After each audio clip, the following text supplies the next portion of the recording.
we got 3 of them this trip, and I don't think any of them work without 2 people. No. Like every single one of those that died was because it was an absolute like team effort. Like that took 2 people.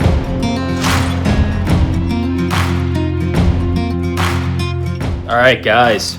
Wanted to give you a little update before we get into this episode. So we just got back from Colorado, Wyoming. We had an awesome pronghorn trip. Obviously, you've seen a few of the pictures in the beginning of the video. But this is more of a kind of a run and gun style podcast where Jake, Ayers, and I are just in the truck. We're driving down the road.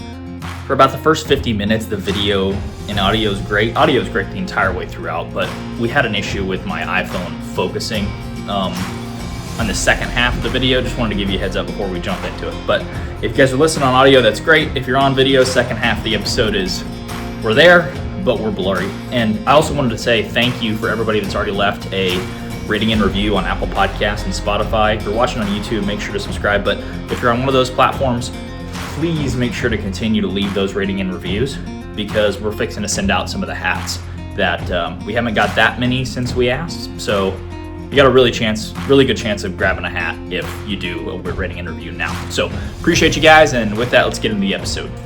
I can't believe we were able to set all this up. We got a little bit of a roadcast going on here. I'm looking forward to getting that cargo hauler put together. That'll be really nice. It'll be nice on our journey. Jacoby. Or as I like to call you, John Paul Bob. John Paul Bob. Do you feel like a trucker driving down the road with that thing on? I do. Do you know you're committing 3 or 4 felonies right now? I need to this is trucker John Paul Bob reporting in. All right. We're live. Thank you for everybody that's tuning in this week. This is one of our very rare truck casts that we're doing. Me and Jacoby Ayers. It hasn't been on in a long period of time, but we're headed back from Wyoming and Colorado, and we're heading back a little heavy. But we've been pronghorn hunting for the last 7 or 8 days, something like that. Since last Saturday. Last Saturday? I started heading up here last Thursday, so it feels like a lot longer trip of that. But we're going to jump into everything that happened basically in our Wyoming and Colorado pronghorn stocks. But I've been opening up every single episode with a prayer. So you keep your eyes on the road, and I'm going to pray as we start the pod. Okay. All right. Lord, thank you for today. Thank you for just a successful trip up to Wyoming and Colorado. I just pray for safe drives home as John Paul Bob drives us, and pray that we don't get pulled over with all this podcast headgear on, and that we make it home safe. God, I just thank you for your resources and just time and margin to continue to chase these animals that we love. In Jesus' name I pray. Amen. Amen. Okay, so I'm going to make sure this thing's still recording. Dude, this is the most makeshift little pod setup that I've ever had. So we actually hunted Colorado together last year. Oh, cool. Perfect. Yeah. We hunted Colorado together last year for kind of pronghorn. Yeah, I guess not together, but we went on a trip where both of us were present. True. For pronghorn last year, which was your first experience. What you had some pretty good hunts last year, which I think maybe skewed our expectations for our trip in Colorado. But what about pronghorn? I've been hunting them since 2018. Yeah. Your last year was the first time. What about pronghorn infatuated you last year, where we decided to make this longer trip? I think it's just the style of the hunt that's appealing to me. You know, the mobile aspect. That's something that I never really grew up with.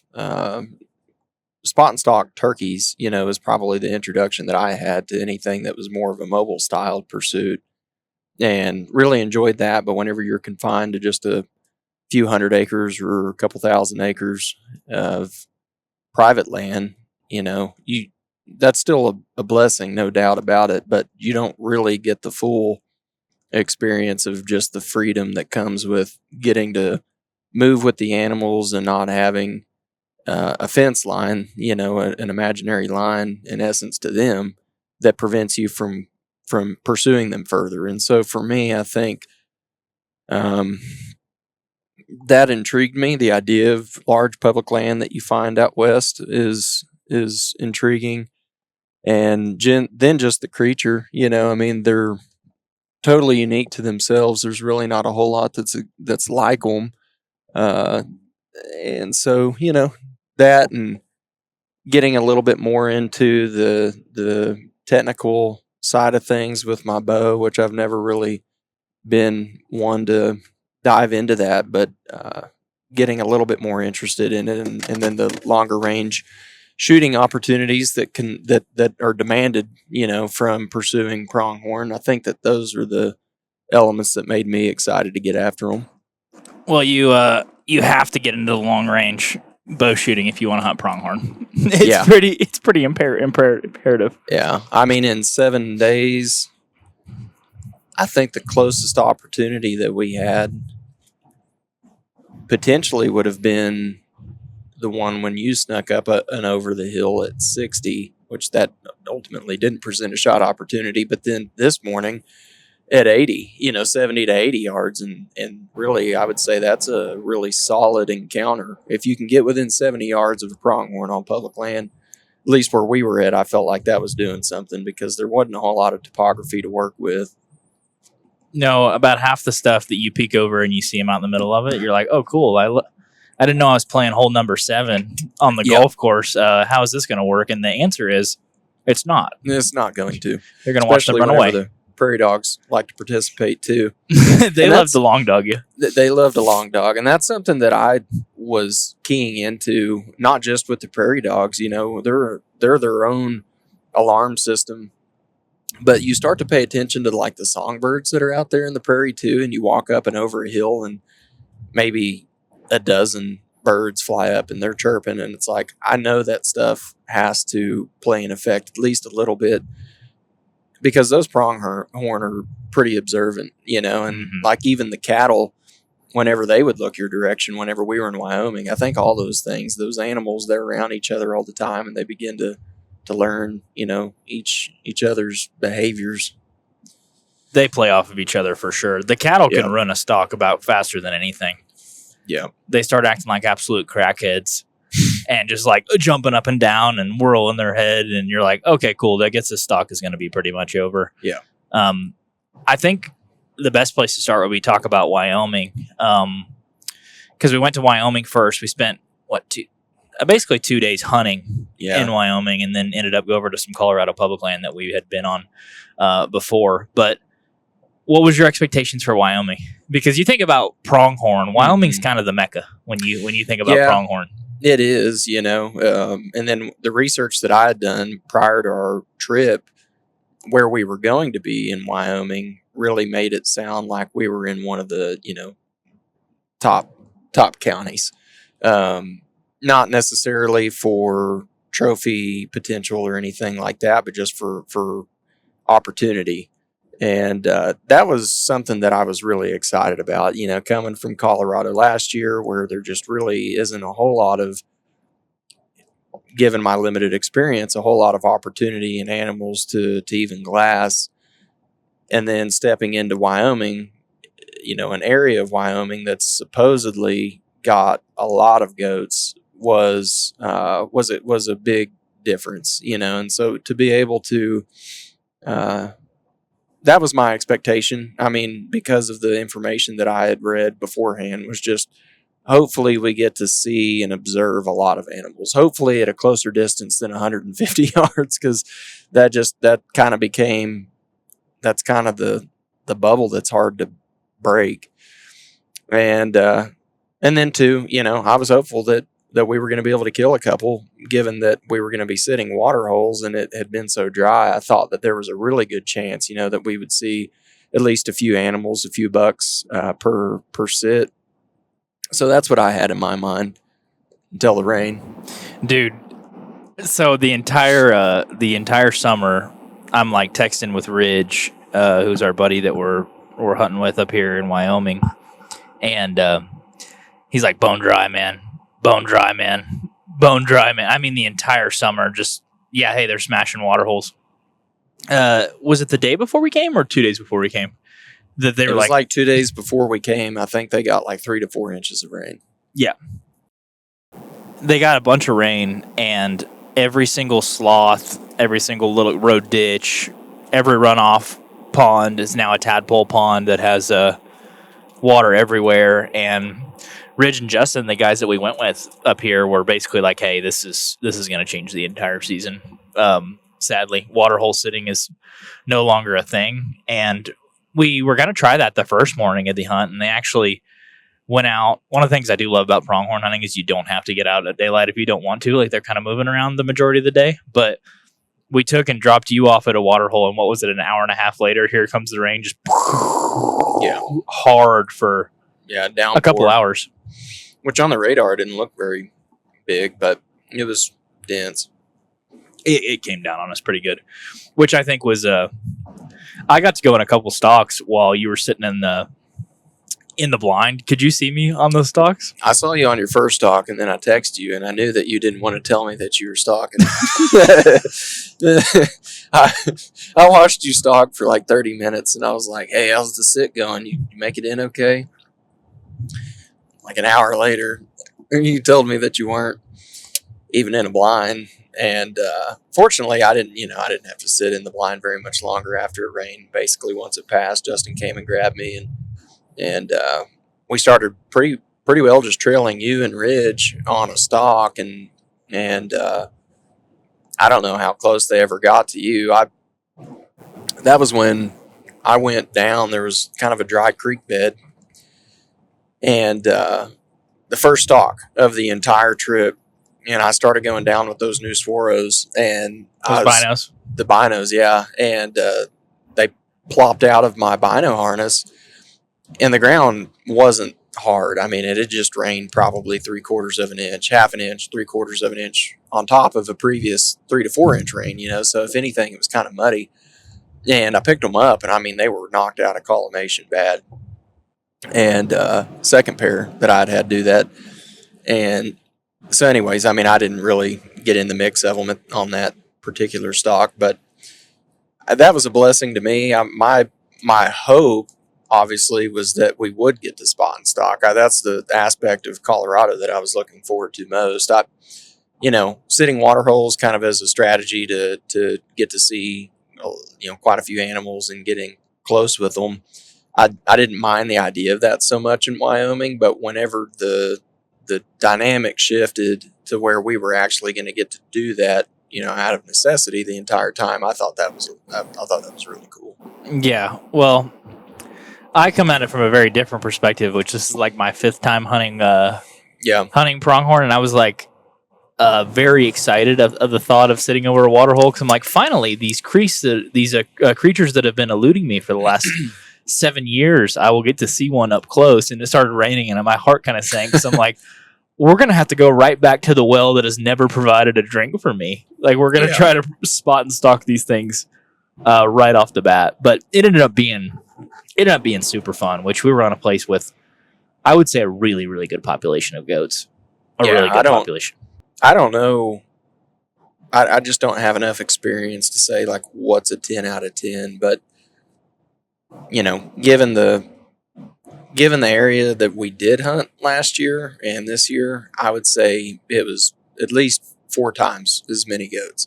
And I mean, it wasn't every 1/4 of a mile probably that we would be glassing a different set, whether that was, a bachelor group of bucks or a buck with a harem of does. There was always something around the next bend that piqued our interest, and that's a lot of fun because it's just kind of a never ending stalk. I mean, you get on one, you get on the next, and if it doesn't work out, there's another goat. And so I for me, it was perfect. That's I couldn't have asked for anything more, I don't think, out of the Wyoming trip. So you were pretty confident when we got out of the blind. You're like, I think we're going to get one killed. No, I wasn't confident. Because I was not. My confidence once the water holes were gone. Because Rich had tried to say, hey, maybe you guys should stay back and come a different time. And we're like, we're already coming. Yeah, it's already happening. Yeah. No, I would say my confidence was not high, but I was at least excited at the idea of what we were going to get to do. And I guess I was okay with the idea of not killing one for the sake of actually getting to hunt them that way. But I haven't been pursuing them. I haven't been chasing them for 5 years unsuccessfully. So, okay. So, you know, I was willing to see what happened. But after, I don't know. I mean, so it wouldn't. How many? So you were on 2 stalks, right? You say before I ever got picked up from the blind. Yeah, first one we like drove by this goat. He's probably at 200 yards bedded, or he's like down by a water hole. And we're like, hey, let's jog around him. So we jogged around him, got underneath him. There was a big berm where this pond sat, and we walked up in it. And we're like, where is he? Like, he's right below us. We couldn't see him. Like, Justin couldn't see him as he was like kind of waiting for us. And we're like, where is he? And we look over to our right, and he's like 150 yards away. So we did this big like half-mile loop around him. If we would have just popped over to the hill 300 yards from the road where he bedded, he would have been like 60 yards. Oh my gosh. But we did this giant loop around him just to find him bedded like right where we were. I'm like, what the heck, dude? Yeah. And that's just the unpredictability of Justin said that pronghorn. it ended up like 65 yards from the truck. It did, yeah. He just sat there, watched it by himself. When Ridge and I busted it, it jumped up out and it like ran back towards the truck. I'm like, okay, so just be unpredictable. Always keep them guessing. So But, you got on that stalk, and then what was the second stalk? I don't remember. Oh, the second stock was in that pasture where you got out and dropped your sporos. Okay, so I actually got that was so Justin. Whenever you guys were on the very far southwest corner of the pasture chasing those goats around, and then they would push back kind of to the east, and so that's whenever he dumped me out, and I went to go get down in the creek bottom and then get closer to the fence line. And that's whenever I dropped the sporos, and so I mean, really, I never was even within 300 yards probably of those goats, and I would say that was like the first time out of the vehicle that you could even consider to be a stalk. And then after that, I don't know. I think you and I and Ridge got in the truck together, didn't we? And that would have been, was it the very next stalk that I actually, so yeah, we were driving on the county road and, lease on both sides.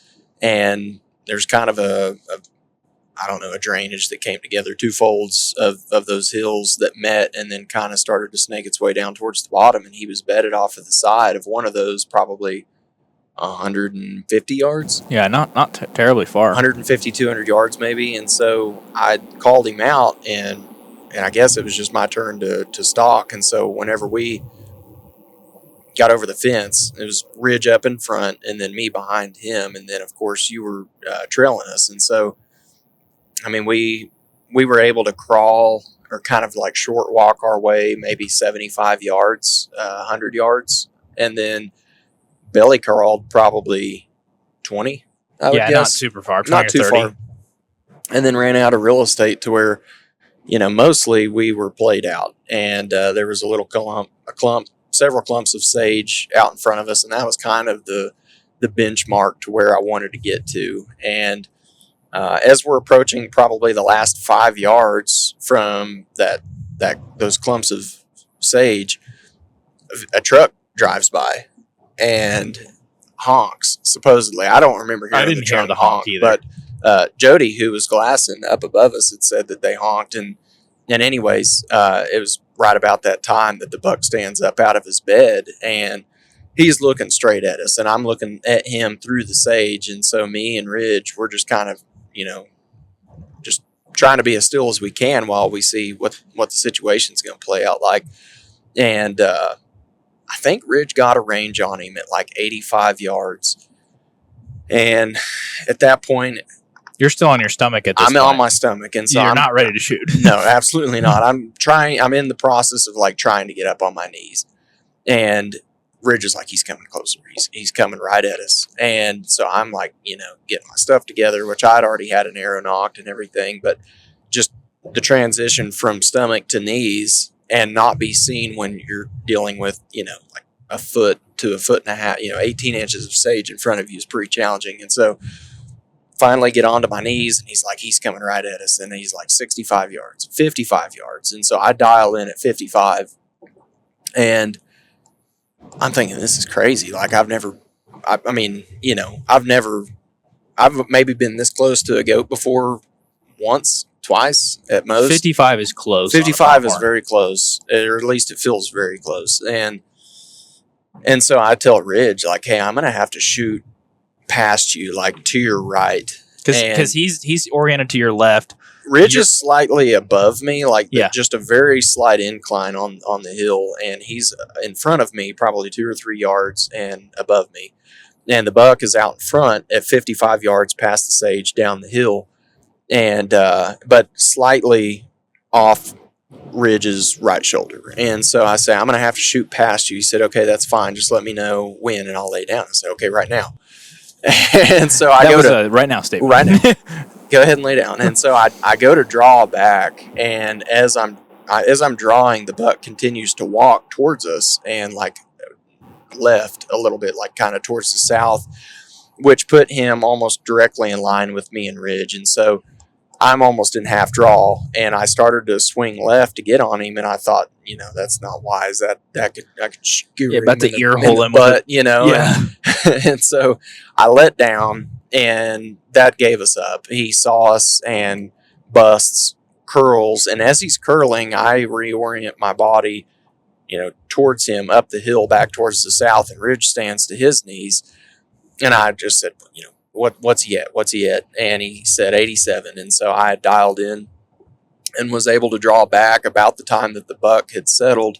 So what did he do? Because I'm on my like belly watching this, trying to film, and I'm basically filming the back of your boots. Right. So when he busted, he bounded, and then stopped and like curled and like frontal looked at you, or what did he do? So because the hill drapes off kind of towards the south and west, and he was already that direction, but he basically, if you could imagine like the curve of the hill as it's going towards the southwest, he just kind of follows that topo line, if you could imagine it, and curls kind of to the south and a little bit east, and so just around the base of that hill.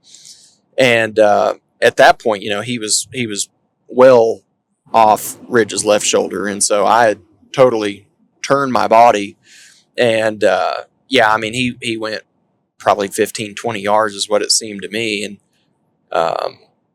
Ridge calls out 87 yards. I think I dialed to 85. So anyways, like I think I dialed to 85. Ridge, he told me he called out 87, but nonetheless. He did, yeah. I remember that. Pretty much full frontal. He's facing us, and I just, settled in, shot, could hear the arrow just whistle right through, and heard it impact, but I couldn't see the arrow actually hit the buck. And so I wasn't sure. I mean, the shot looked great. Did you saw the arrow impact? I did not see the arrow impact, but I could it? see it in line with where I, was aiming, and I thought it looked great, but I didn't ever see it actually hit the buck. Yeah. And, but then heard it, and then of course you guys also heard it, and I was thinking, I think I hit him, but I'm not sure. And then Jody calls, up from the top, and he's like, I haven't seen him come out of that bottom. And it's not a very wide, not a very wide little valley there, and probably 100 yards across. And so I'm thinking, well, he could be bedded down there. Who knows? I'm used to them running a mile after they get, wind of you or see you. And so I was thinking that it was probably a good situation. And then whenever Jody said he saw blood, I was like, okay, I think it's good. We waited around for probably 4 or 5 minutes and slowly crept up. I knocked another arrow, dialed down to like 65, just anticipating a follow-up shot. Whenever we got over to the top, we could see him. He was dead on the other side, probably went 50 yards. Yeah, he got absolutely hammered. So you walked up to him. We didn't find your arrow initially, but when you walked up to him, what were you thinking? Were you like, dude, this is? Oh, it was just what was so your instant surreal. reaction? It was like, because it was like we had talked about yesterday. You conjure up in your mind like this falsehood where you're like, these things are impossible to They're kill. unkillable. There's no way they're immortal. Like it doesn't matter what I do, they're going to see me. Like they have LiDAR detectors in their eyeballs. They can see me through the hillside, and so I don't know. I mean, it's just kind of like, wow, what a blessing. That was your first stalk. First stalk of the Wyoming. Yeah, I mean, first stalk of the Wyoming trip. first legitimate stock. I mean, I got Justin dumped me out whenever you had those goats on the kind of southwest pasture, but I was never really in the game, and so you know, expectation, like get to see a lot of goats, get to encounter a lot of goats up close, and really I thought I was going to have the option to like pass on some bucks and take a pick of like what I would consider to be a pretty solid buck. And whenever we got the rain that we got, I mean, water holes were of course out of the picture, and so Justin told us that he's like it's going to be tough. Yeah. Like, this is going to be hard. Like, don't be passing on a nice goat. Right. Yeah. Well, and so they had a couple of shoulder mounts there in the shop, and I mean, like, very nice goats, and very nice goats, I think. And then they had a couple of Euro mounts, and we were asking them like, well, what about these? And they're like, well, those are really good goats. Like, I probably wouldn't pass that buck. And then I remember Ridge came in later that evening or later that night, and I just asked him, I was like, what do you think about these 2 Euros? Like, are those bucks like that we should shoot? And he was like, yeah, like I wouldn't pass that goat. And so my expectations started to shift given the conditions that we were facing on the hunt. And so I went from thinking like, yeah, I'm gonna wait for like a 70s, like a mid 70s goat, to I'm going to just enjoy the experience, and hopefully I get to shoot one, go on some stocks. And so, for me, it was perfect. I mean, that I couldn't have asked for a cooler experience. That's exactly how I would have wanted to get one killed anyways.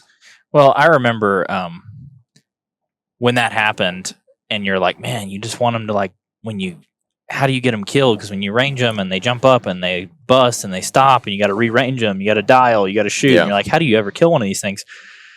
And then I remember as soon as that happened, you're like, everyone was just repeating, that's how it's supposed to happen.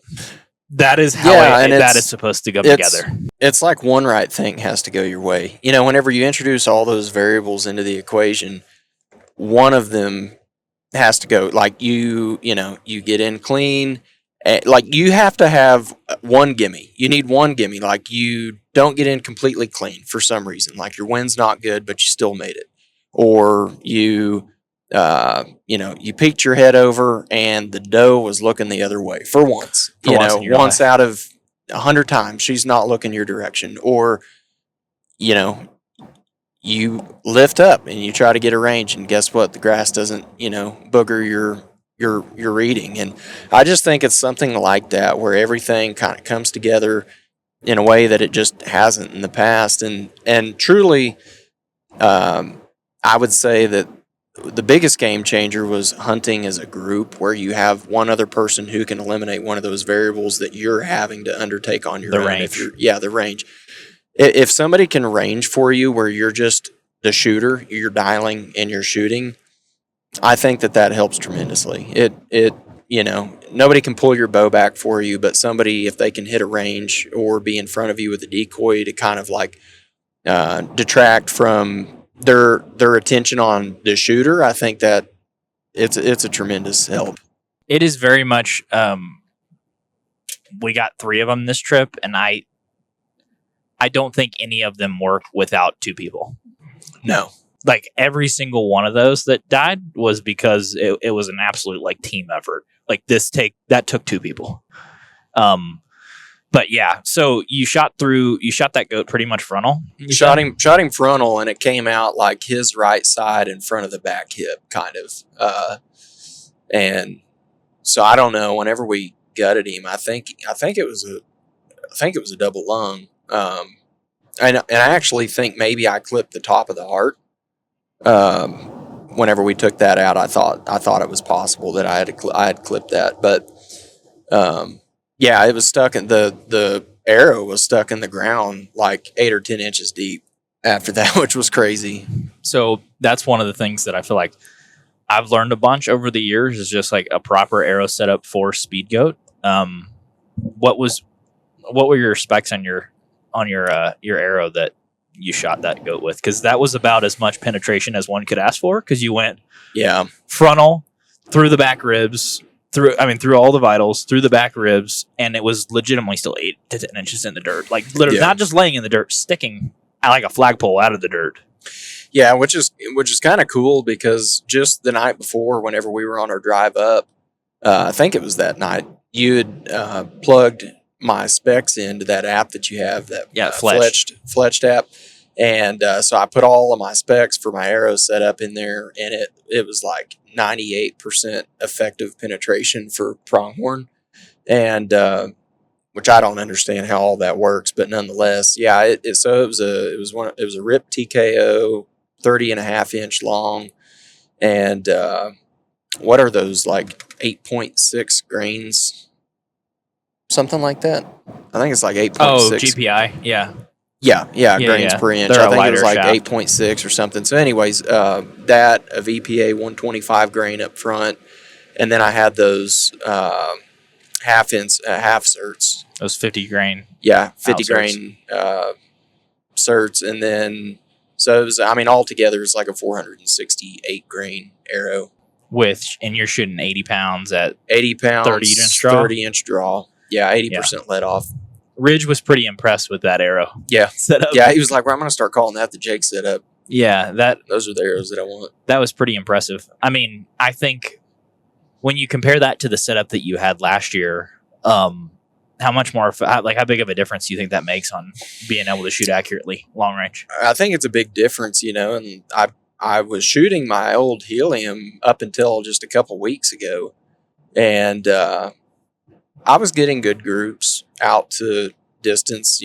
My longest. So that's probably the biggest thing, is just the fact that you can shoot a heavier arrow at a further distance, and I saw noticeably closer groups too. I mean, immediately, and so the previous setup, it was a 400 spine, so very flimsy arrow, and again, was never very particular with what total weight I was shooting, but it was a 425 grain arrow, so much lighter, much more flimsy, and that helium was a 70 pound draw, same draw length, 30 inches. I don't know what the let off on it was, but it 94 yards was the furthest I could shoot that. That's the furthest I had a pin for. And then whenever I got this new ARC 34, I could shoot out to 114. And I never practiced that far. I think the furthest I really ever shot out to was 100. But consistent grouping at 90. And it was a big difference, big difference. Coming from shooting whitetail at 20 to 30 yards, pretty much the entire life and upbringing, did you ever think there'd be a moment where you're shooting an animal at 87 yards? No, I didn't ever think that there was an ethical application for a shot like that. You go to Total Archery Challenge, they're like, this target's 100. You're like, well, what for? Why? You know what I mean? don't see a good reason for that. Yeah. It's just a way to lose money, Uh-huh. But no, I didn't ever anticipate shooting anything at that distance. I remember we had a guy that we hunted in Kansas with for whitetails, and this is a couple of years later. There was this buck, and he's probably 180 inch 13 point. Whenever we had him on camera, just a big burly deer. And anyways, it was like 2 years later, and he picked up a different lease after we had dropped ours, just a couple miles away, and he swore that he had that same buck in front of him. He's like, it's a 200 inch deer. He told me that he drew back. I think he said it was at 50. And I was like, you can't shoot a buck at 50 yards. Like, that's not possible. Like, there's no way that you could do that. They'll jump the string. Like, you won't get penetration. I don't know. I just, all these, things that you come up with in your mind, because all I ever knew. So I used to shoot a pendulum sight. Do you know what those are? Yeah, where the angle, like gravity helps the sight move up and down. So like, you're 20 yard and you're 30 yard, but that's the maximum distance that you can shoot is 30 yards. And so, I mean, I never considered shooting anything that was beyond that until I got into college, and probably talking with you. And I switched to, I think it was that Excel 3-pin horizontal.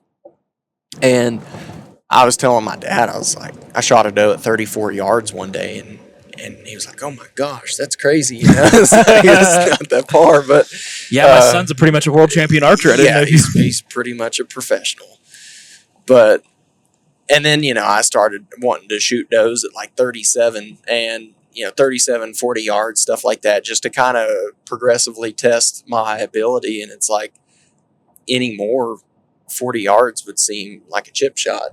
Right. You just don't even think about it. Yeah. Well, mostly anything, Yeah. And I mean, there's a little bit of the elevation that I still think, makes it look a little further. But it's not that bad. Not a bad shot. Yeah, you have to use your own discernment too, because would I go out and take a 70-yard shot on a whitetail? Probably not. Probably not. I would prefer to have a whitetail under 40 yards if it was a good one. Would I shoot farther than that? Absolutely. But these speed goats are almost in their own category when it comes to ethical shot distance, because they are so hard to get within 60. Well, the 70 country yards. they live in demands it. You don't really have you don't have many natural opportunities at 20 and 30 yards unless you're sitting in a blind over a water hole.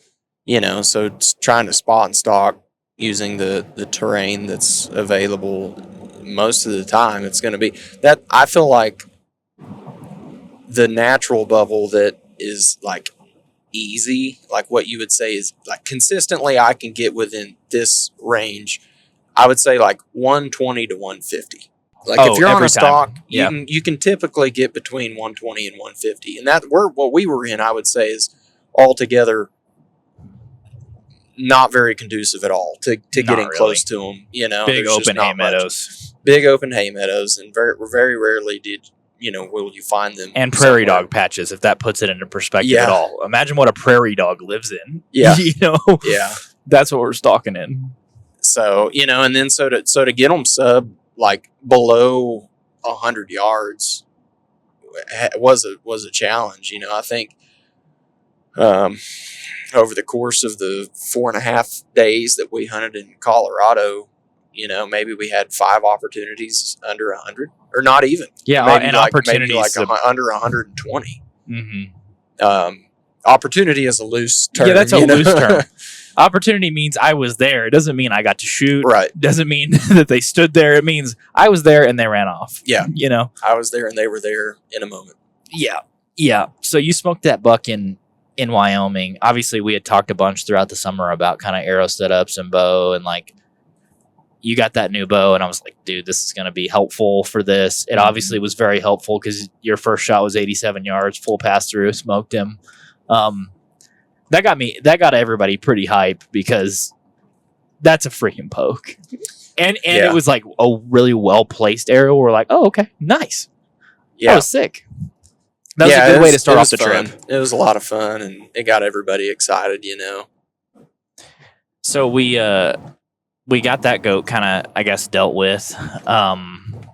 I'm trying to think what else. We rode around with that goat after you gutted him for a while. Yeah, we hunted pretty much the whole rest of the afternoon. It was pretty cool that day because it had been raining real hard. Yeah, I think the high that day was only like 70. I mean, it felt really very nice. And then, Jody, he had those bags of ice that he stuffed it with. And so we were good for a while. Gutted it, stuffed it, and fairly cool weather that day. But continued to ride around. I'm trying to think if there were any notable stalks that we went on that day. Well, so we got on, really probably the most notable opportunity was whenever we found that bachelor group of like 4 or 5 bucks kind of in the northeast corner of that big pasture. And, you guys went to go stalk on those, and whenever you crested the top of the hill there was a buck and I think some does right down below you at maybe like 70 yards. And so that really was probably the best opportunity for the day. But if you're anything like us, you spend all year searching for a mature buck to chase in the fall, and once you find him, it's hard to keep tabs on him as the season progresses. That's why we partnered up with Tacticam. Most deer hunters need 8 hours of sleep and 3 cups of coffee to go scouting, but these cell cameras are in the woods working 24/7. The new Tacticam Reveal models have fast trigger speeds, on-demand video, GPS capabilities, and they come with built-in storage, so SD cards are optional. If you're interested in picking up some Tacticam Reveal cell cameras, make sure to go to tacticam.com and use code HA152026 at checkout for 15% off. So, no real great encounters at that point. And then too, Ozzy, maybe did he get a shot that day? I think. Yeah. There was another guy hunting up there with Rich and his father-in-law that was from Florida. Dude, he sold lobster and like fresh crab. It was like a fisherman, I believe. And I think he got a shot that day. But yeah, I think he got one. But otherwise, I would say it was like kind of uneventful. Yeah, nothing too crazy. Ridge and I, we found there was a bachelor group of, $5, and we went over to Ridge to kind of relocate them. And what was good and surprising about Wyoming, and it happened a few times, where you're on a stalk of like, hey, I'm trying to relocate these. Let's walk with the 2D decoy. He's holding it, and Ridge is going to range for me. And you walk up on something that you didn't know was there, and you're like, well, frick, if I would have known that was there, we would have just done that. Yeah. And that's what happened. We came over this ridge pretty much at daylight, or at dark, and we had the decoy down at our hip, and there was a buck in his harem looking at us from the right, and I was like, gosh, dang it. So they ran off, and that we did find 3 sheds. 3 sheds, yeah. 3 mule deer sheds. That evening, kind of on the way back to the truck, and but I think that was pretty much it for day one. And we broke that barrier. I felt like we got in decently close. Ridge and I got that stock that you were talking about in that west pasture. We got to like 120 something yards on those bucks. But the issue in that open country is they just do when they're. It may sound crazy, but when they're at 200 yards, 175 yards, they look close. They do. You're like, dude, I can see them. They're right there. Yeah. Yeah. Well, you're just not used to seeing them that close. Mm-hmm. You're used to seeing them at like 300-400 yards. Yeah, exactly. So day 2, we went out. You were tagged out, so me, you, and Ridge were basically just rolling around in the Suburban. They had this super sweet Suburban, pimped out, roof rack, a mount on the back with the cargo hauler on the back. Freaking perfect thing to put all your gear in because it doesn't mess it up or when it rains and stuff. So we were rolling around in the Suburban. I'm trying to think of any good stocks that we had day 2.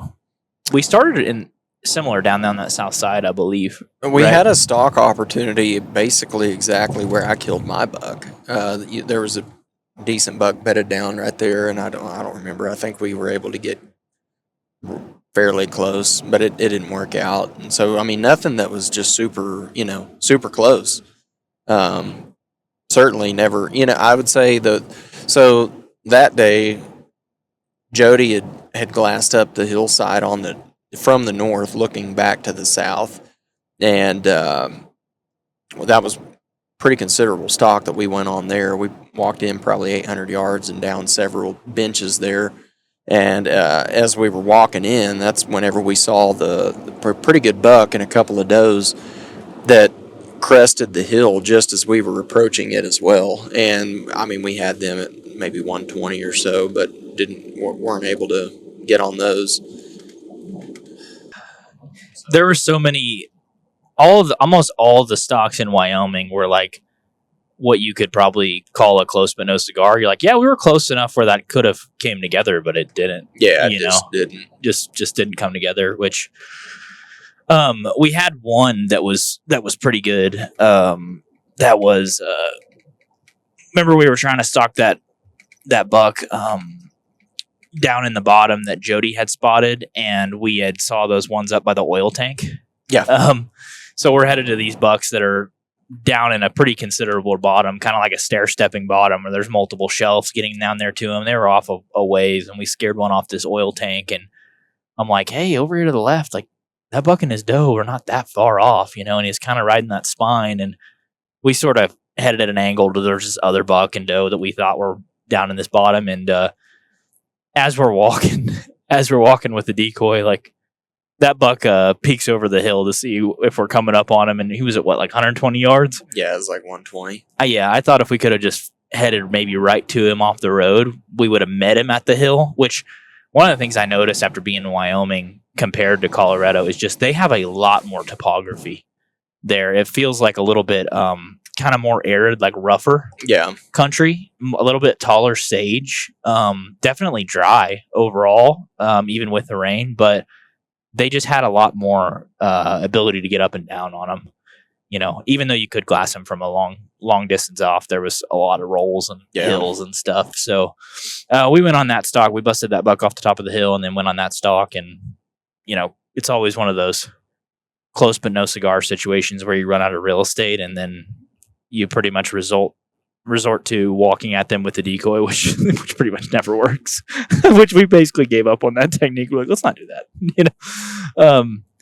So that happened, and then was there any other ones before I shot that buck that were notable? Not I think that was really pretty much. Remember? No, Yeah. remember. I mean, Justin had said he came up.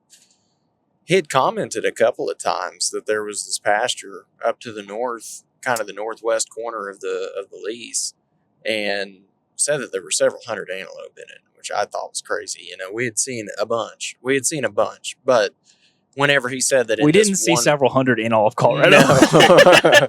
No. So there's a section with several hundred in it. You're like, what? Yeah, it just doesn't comprehend, you know. And so that was where we were headed. And sure enough, whenever we pulled in, I mean, it was They were there were scattering. a lot of pronghorn, and yeah, I mean, just everywhere, groups left and right. And there was a big buck in that pasture. I don't ever feel like we didn't really get a great look at him. We didn't get to study him very well. Didn't get to study him, but you could tell just from looking at him from a distance, like he was special compared to the other bucks that we'd seen. Yeah, he was real heavy mass. He didn't look like exceptionally tall, but you could just compared to everything else that was in there, you're like, yeah, this is a hammer. Yeah. And you could see him from several hundred yards away that he was a hammer. So Ridge and Jody basically drove us back into that, what would have been the southwest corner of that pasture. And they're like, hey, set up 40 or 50 yards off that fence. Like, there's basically antelope running all around in this pasture. And one of the things that they had mentioned was like, hey, you know, when you drive through that pasture and they get all stirred up, like, they like to walk those fences. And they have certain crossing spots where, did you see an antelope jump a fence this week? Or every one of them went underneath? I only saw them crawl under. Yeah. So they typically, like, I think, crawl under. And he was saying that they work those fences, like, when they get kind of stirred up, they'll walk up and down them. So we kind of walked up. Got on top of one of those knobs back in there and kind of crunch below the sage. You had the 2D decoy. And I kind of ranged one of the fences, ranged the other fence. We kind of catty cornered, I think, like 40, 50 yards off each one of them. And then Jody and Ridge drove out. And with all those goats that were in this pasture, they were kind of going ape crap. We saw them come over the top of the pasture or over the top of that knob at like 300. We're like, get ready. Here all they come. There's like 30 or 40 in a group. Like a freaking wad. And we're like, okay, here they come. And of course, do you remember when we were walking in, there was that valley down to the right of us? Yeah. We're like, they're probably going to come here and cross the fence. And we're like, no, let's go set up on the top. And of course, they like kind of roll that spine and walk all the way over there. And we're just watching like a giant wad of antelope at 250, 300 yards. Yeah. And we're like, gosh dang. And then they come over that, they run off of that hill, basically directly at us into that southwest corner. Yeah, we're working the fence. Were they working the fence? They were working the fence back to what would have been the west. And so we had turned completely around and we're expecting them to come up and over.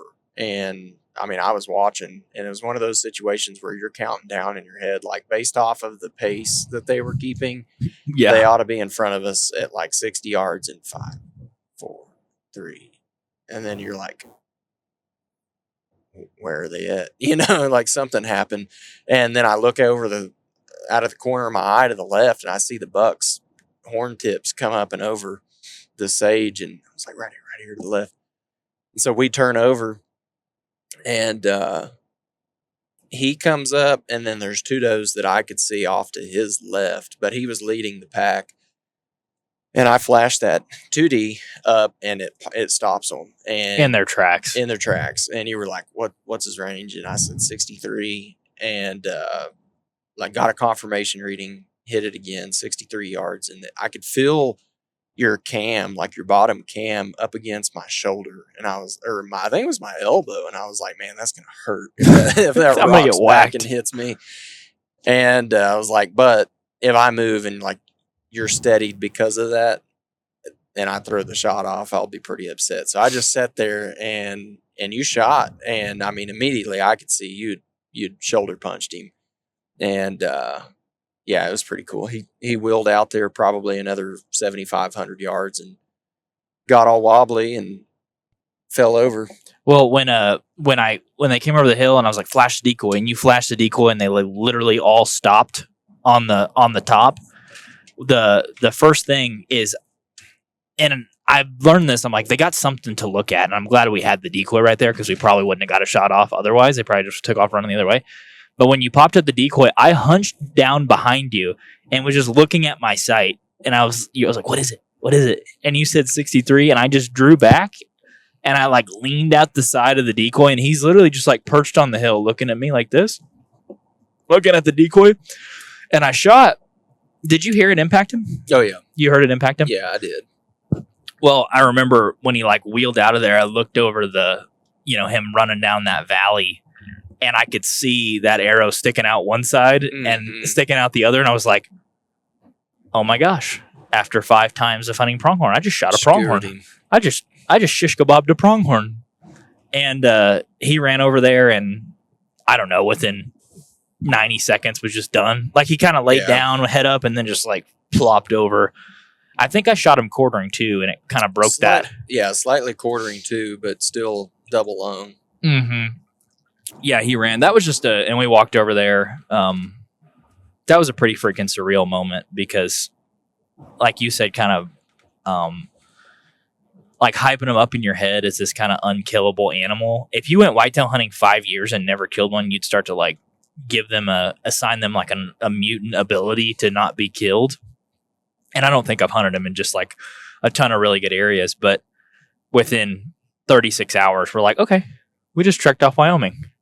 And what was the thought in your mind though? I mean, like, cause you having hunted them for that long, I mean, there's got to be a lot of anticipation in that moment to like actually feel the fullness, for one, the fullness of like getting up on the animal and, putting your hands on it. But then 2, I would say just like, that moment that you and I talked about, that's almost even better than when you touch them, is like that in between from when the shot has been executed, and like when sometimes you're fortunate to have seen it all happen, and that it's a good hit, to getting to touch it. Like that's almost the sweet spot, the one that we go back to more than it's the best than moment. anything. So like, what was that like for you?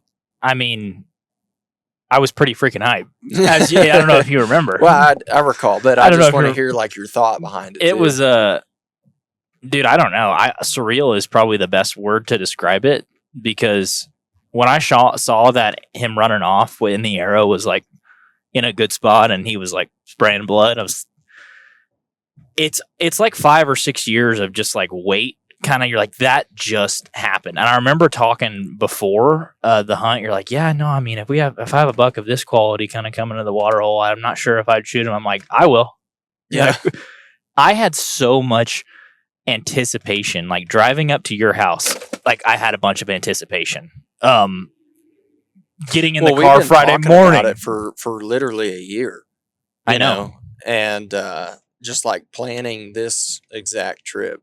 And so, I mean, and that's just a year. You had 5 years put into like this one moment where you finally realize success. And it was awesome.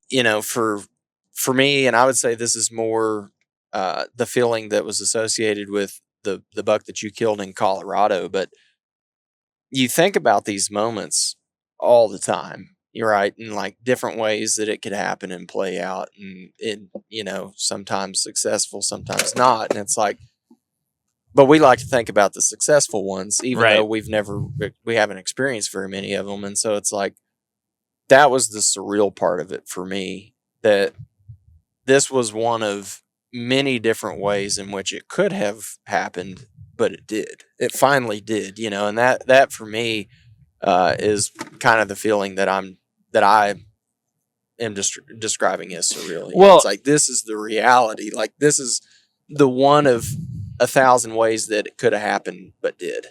Well, and there's 100,000 different ways that it could happen. And that's what I was telling you, the part of the hunt where if I can not imagine it or like visualize it happening, I'm kind of done. Yeah, you're when out. I lose the belief that this could come together is when I might as well just like pack up my stuff and go home. And I sit in bed sometimes and think about like, how could this come together? Like, if it came together, what would it look like? Would I range it? Would I just pop over the hill and he's looking the other direction? And you just like, it's honestly one of my favorite things about the anticipation of it is I have no way of knowing. And the way that I think it's going to come together is not how it's going to come together. Yeah. And that to me is like, well, how is it? And it's almost like you're sitting around the campfire and you're like, oh my gosh, like how's it going to come? That's the anticipation of it that I love is I think that it's going to come together because I've shot my bow. I've intelligently set up my setup. I'm going to put myself in a really good area with this relationship and where we are. There's a lot of animals. The opportunity's high. And you're like, it has every variable and chance for it to come together. I just don't know how it's going to. Yeah. And that's like a let's go type of situation. But the anticipation, that moment that you talked about where the animal's dead and you haven't put your hands on it yet, is even better than putting them in the back of the truck. Because you're like, I accomplished what I wanted to do and it's down. And I almost sometimes don't even want to walk up to him because I'm like, I want to be in this for a minute. Yeah. You know what I mean? Like I want to. And then Ridge called me on the phone because they're back behind glassing. And he's like, I remember he said it in the phone very distinctly, go get your goat. Because like it was dead. And I was like, I just killed a goat. Yeah. Like, it was like the confirmation that you needed. Yeah, that really just happened. It was legitimately surreal. You hear people like say, "Oh, out of body experience," but to me, walking up to an animal that has that many years of like grinding your dong into the dirt was really satisfying. Yeah, it was really, really satisfying. I enjoyed it. For me, it's not an out of body experience. It's more of like a fullness of the moment type of experience. What do you mean by that? Just like instead of, the surreal factor, I suppose I could understand how that's perceived as being out of body a little bit. But for me, it's like, again, kind of this fabricated image of what you think is going to happen. And sometimes it does, like sometimes the hunt plays out exactly the way that you built the story up in your mind to be. And it's like, when that happens, it's really cool because it almost never does happen, Yeah. But to your point, there's almost something equally as neat or beautiful about the story happening in a way that you totally couldn't have imagined. Right. Because it's like, that is one of the infinite possibilities that's unraveling right before your eyes. And so it's like a storyline that you're just you're blessed with the opportunity to be a participant of, Yeah. And so for me, it's not an out of body experience. Like I'm watching all this happen around me. Rather, it's like I'm fully immersed in that moment, and I think that's why, for me, like the feeling of not wanting to walk up to the animal just quite yet is because it's like, I'm here. Like I've got my bearings, around me, and like everything's come together. I can see it. I'm about to go get my hands on that animal, but right now I want to be right here. Yeah. That's what I mean. No, that does make sense. One of the things that I was thinking about a bunch on this trip because we kind of hyped it up and thought about it so much, and like the way we had applied to Wyoming and Drew, and then Colorado and Drew. When we were in Wyoming, and you shot your goat, and like I'm like, okay, how is this going to happen? Like this is going to still be tough. The water's down. Like it's not going to be easy. I had to continually in my own mind just say, enjoy this because it's happening. Like you're not worried about the next thing. You're not worried about the last stock.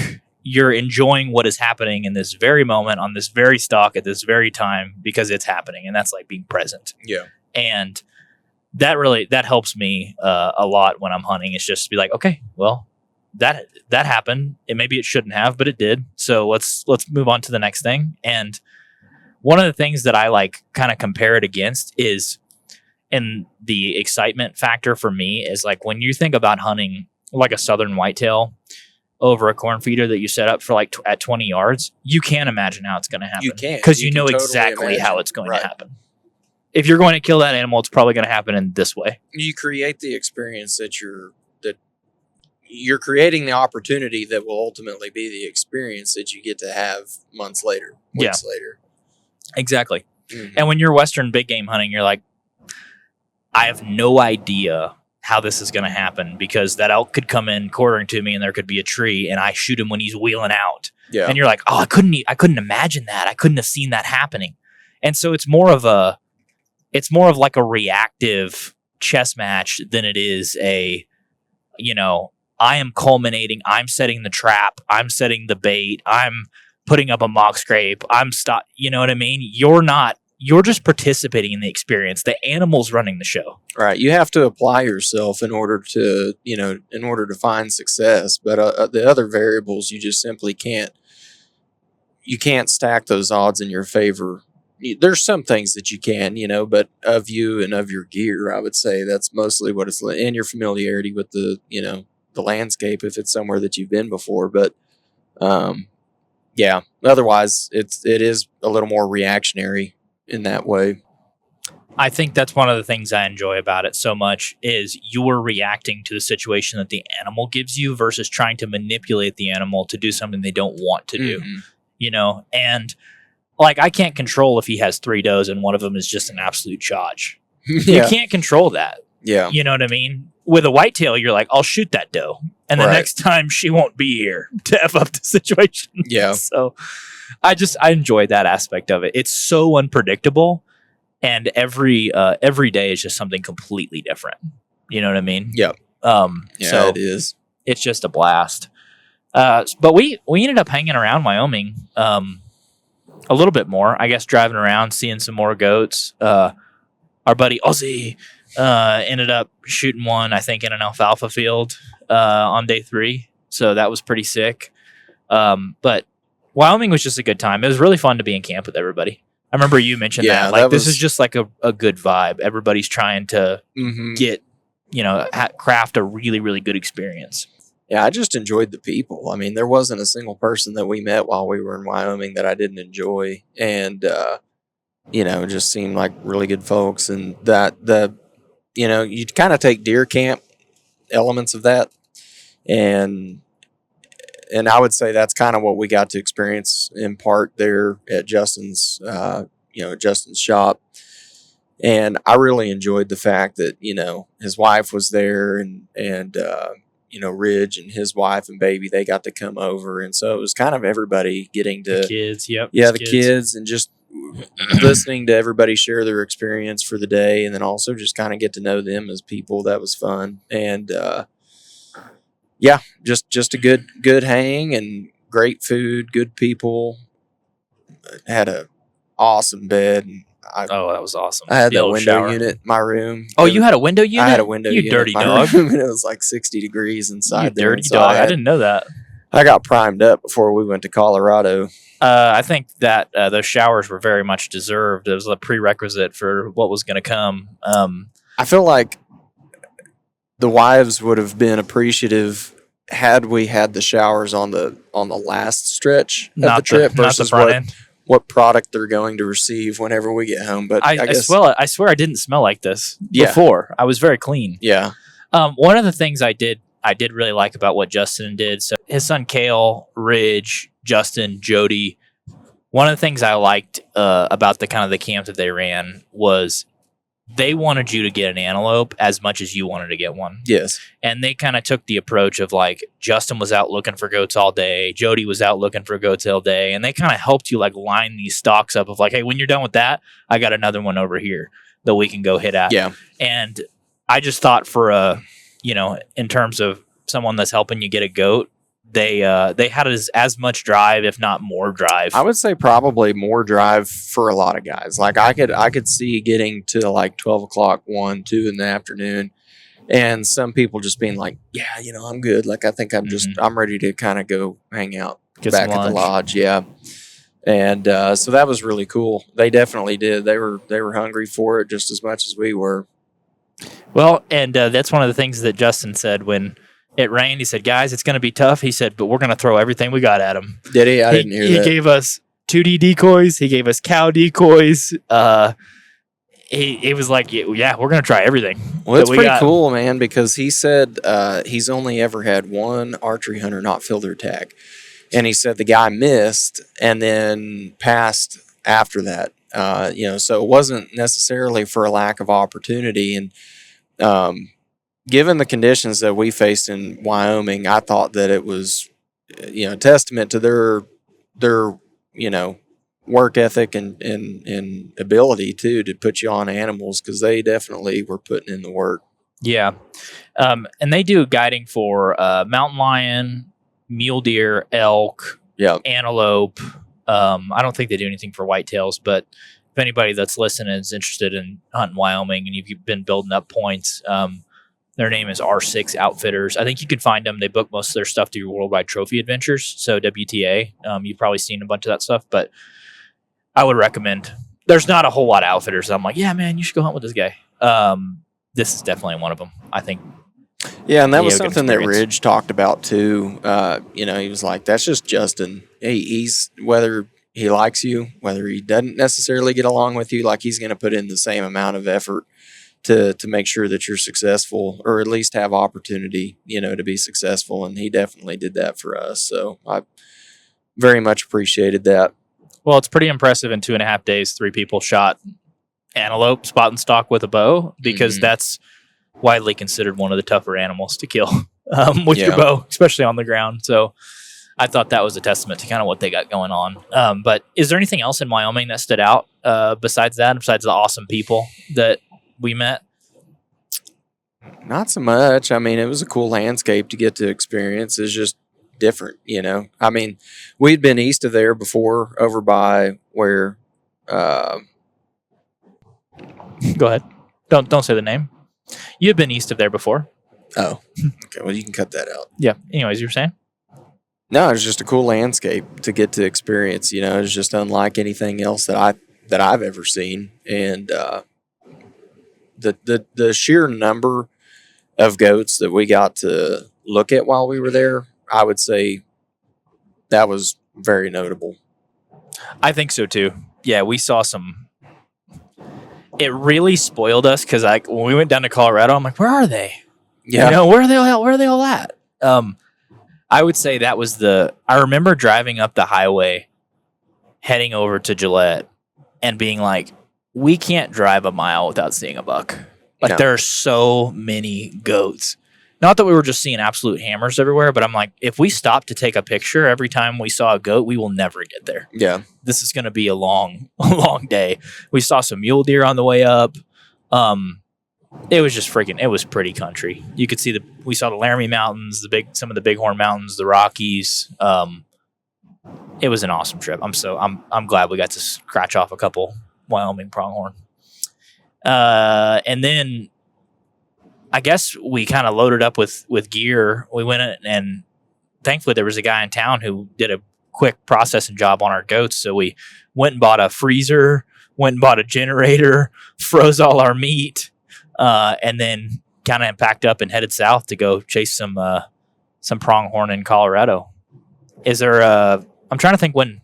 So we went and bought a 2D decoy, which we were like, dude, we absolutely need one of these if we're going to be hunting 2Bs so we can range. Because I had my bow mounted decoy, but we didn't have an actual 2D that both of us can hide behind. So we went all around. Wyoming and Colorado looking for that decoy. We went to a Sportsman's Warehouse. They had one of them in stock, and we're like, "Can you hold it? We'll be there in 2 hours." And like, "No, it'll be here though." And we drive like 20 minutes out of the way, and they're like, "No, it's not here anymore." We're like, "Cool, thanks for that." So we ended up going to Shields and swapping out your binos that were messed up. We got a 2D decoy, groceries, and then, dude, we found a freaking sweet camping spot in Colorado. Yeah, that was a really cool camp spot. Freaking sweet. So we pulled up Monday night in Colorado, got set up. Did we set up everything up in the dark? Yeah. Yeah, we did. We had that Milwaukee light, Yeah, and then the truck. that's right. We had a pretty sweet camping setup to hunt out on that public. Got the generator running, so we had that chest freezer with all Most our of which meat. we had accumulated in Wyoming. Pretty much. Yeah, 30% of our camp was put together accumulated in Wyoming. at a Harbor Freight and a Walmart, Yeah. and then an appliance store. I'm trying to think what happened day one in Colorado. I think we had a couple. Yeah, morning one. I woke up fairly early. I don't know, 5:45, and just getting light enough that you could see. And there was a buck and a couple of does out a few hundred yards away from us. And so, I mean, that to me, I was thinking, okay, but maybe It's this is gonna the happen. ticket, because it was a completely different. Last year, we were in basically like the second to last week of season or so. I mean, Very it was late towards into the year. end- Towards the end of season. It would have been the first week of September. the first week. Yeah, because I went and hunted second week of September, actually. was when we were See, hunting. that's what I was thinking is maybe more towards like the 15th. But Yeah. anyways, very different times of season, and I was interested to see how that would influence our experience. But saw that buck and a couple of does, and so I was thinking that it was off to the right start. And really, just within the first 30 minutes or so, we saw a couple of bucks that we were able to make a play on, and really the one that we watched and then made a stalk on, that was probably one of the best, I would say surely top 5 stalks of the entire trip. Was the very first stalk of the morning, Yep. day one in Colorado. And I was on the phone for a few minutes and we watched him. There was actually another vehicle out in front of us, probably a half mile or better away. And he comes up and over the hill walking our direction, and kind of one of those unique spots within the area that we were hunting. It actually had a little bit of topography. And so we just kind of watched his movement for 15 minutes Mm-hmm. and could tell that He was not in a hurry. he wasn't in a hurry, no, but we could tell that his, if he continued moving the same general direction that he was going to work in between kind of the saddle of these two hills. And so we cut out in front of him. And of course, just like many others, he was maybe 175 yards whenever he came out. We're like, oh, look how pretty that thing is. Yeah. Let's watch it. We're both laying on the side of the hill. Like, look at that goat. So, I mean, we watched him for probably 10, 15 minutes, and finally he worked below just a very slight roll in the plains. And so, I mean, it was enough that we were able to sneak out to him. And for us, it was a pretty good play. I mean, 250, 300 yards away from us. And so we make a break for it. And we're crawling at this point, belly crawling up to the crest of this little knoll. And that's when you told me that you could see him, and you said he was already looking our direction, which at that point, I don't even know if we had the wind in our favor, but I think It was kind of a crosswind. It Yeah. could have, like, yes or no. I don't know. like maybe he smelled us, but It was loud crawling. the more stalks that we were on, the more I began to think that, like, if you didn't have the wind directly in your face, that they surely could hear you if they Because were the attentive wind to is it. carrying your sound to them. Right. Yeah. And so I think that that's probably what it was. And so you thought maybe he was 80 or 90 at that point, which would have been a shootable distance. But as soon as you saw him and he saw us, he bounded out just like they do and went to, I think, what was it, like 120 or 125? So I popped up that decoy immediately because, like, I saw him through the wispy grass. Yeah. And I'm like, he's looking right at us. And I popped up that 2D, and he looked at me, and I thought he was 80 to 90 at that point. He bounded out, and I ranged him at 107. And That's you, right. And you'd, like, I think you tried to dial or something, and then he busted out to like 125. Yeah. And then he took off. At 107, he stood there for just a few seconds. It wasn't even. Not even long enough. Which, No. Yeah. And 107 is a freaking launcher. That's a really long distance. shot. So we're like, okay. I mean, I was happy with the stalk. Like, we were patient and watching him and then trailing him. I don't really ever like trailing him because it feels like they always outwalk you when you're trailing behind them. But for that situation, I feel like we did the best that we could. Yeah, I think so. It was a quality stalk. It just didn't end up being. That's the old deal kind of thing. Right. Yeah, and I'm trying to think after that, was it day one? No, it was day two, I believe, that you got on that stalk up to potentially 60 yards. Yeah.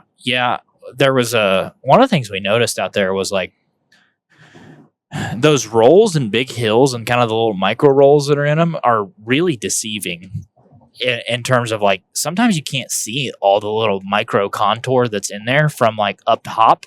And so I worked all the way around on this group of like what, $5?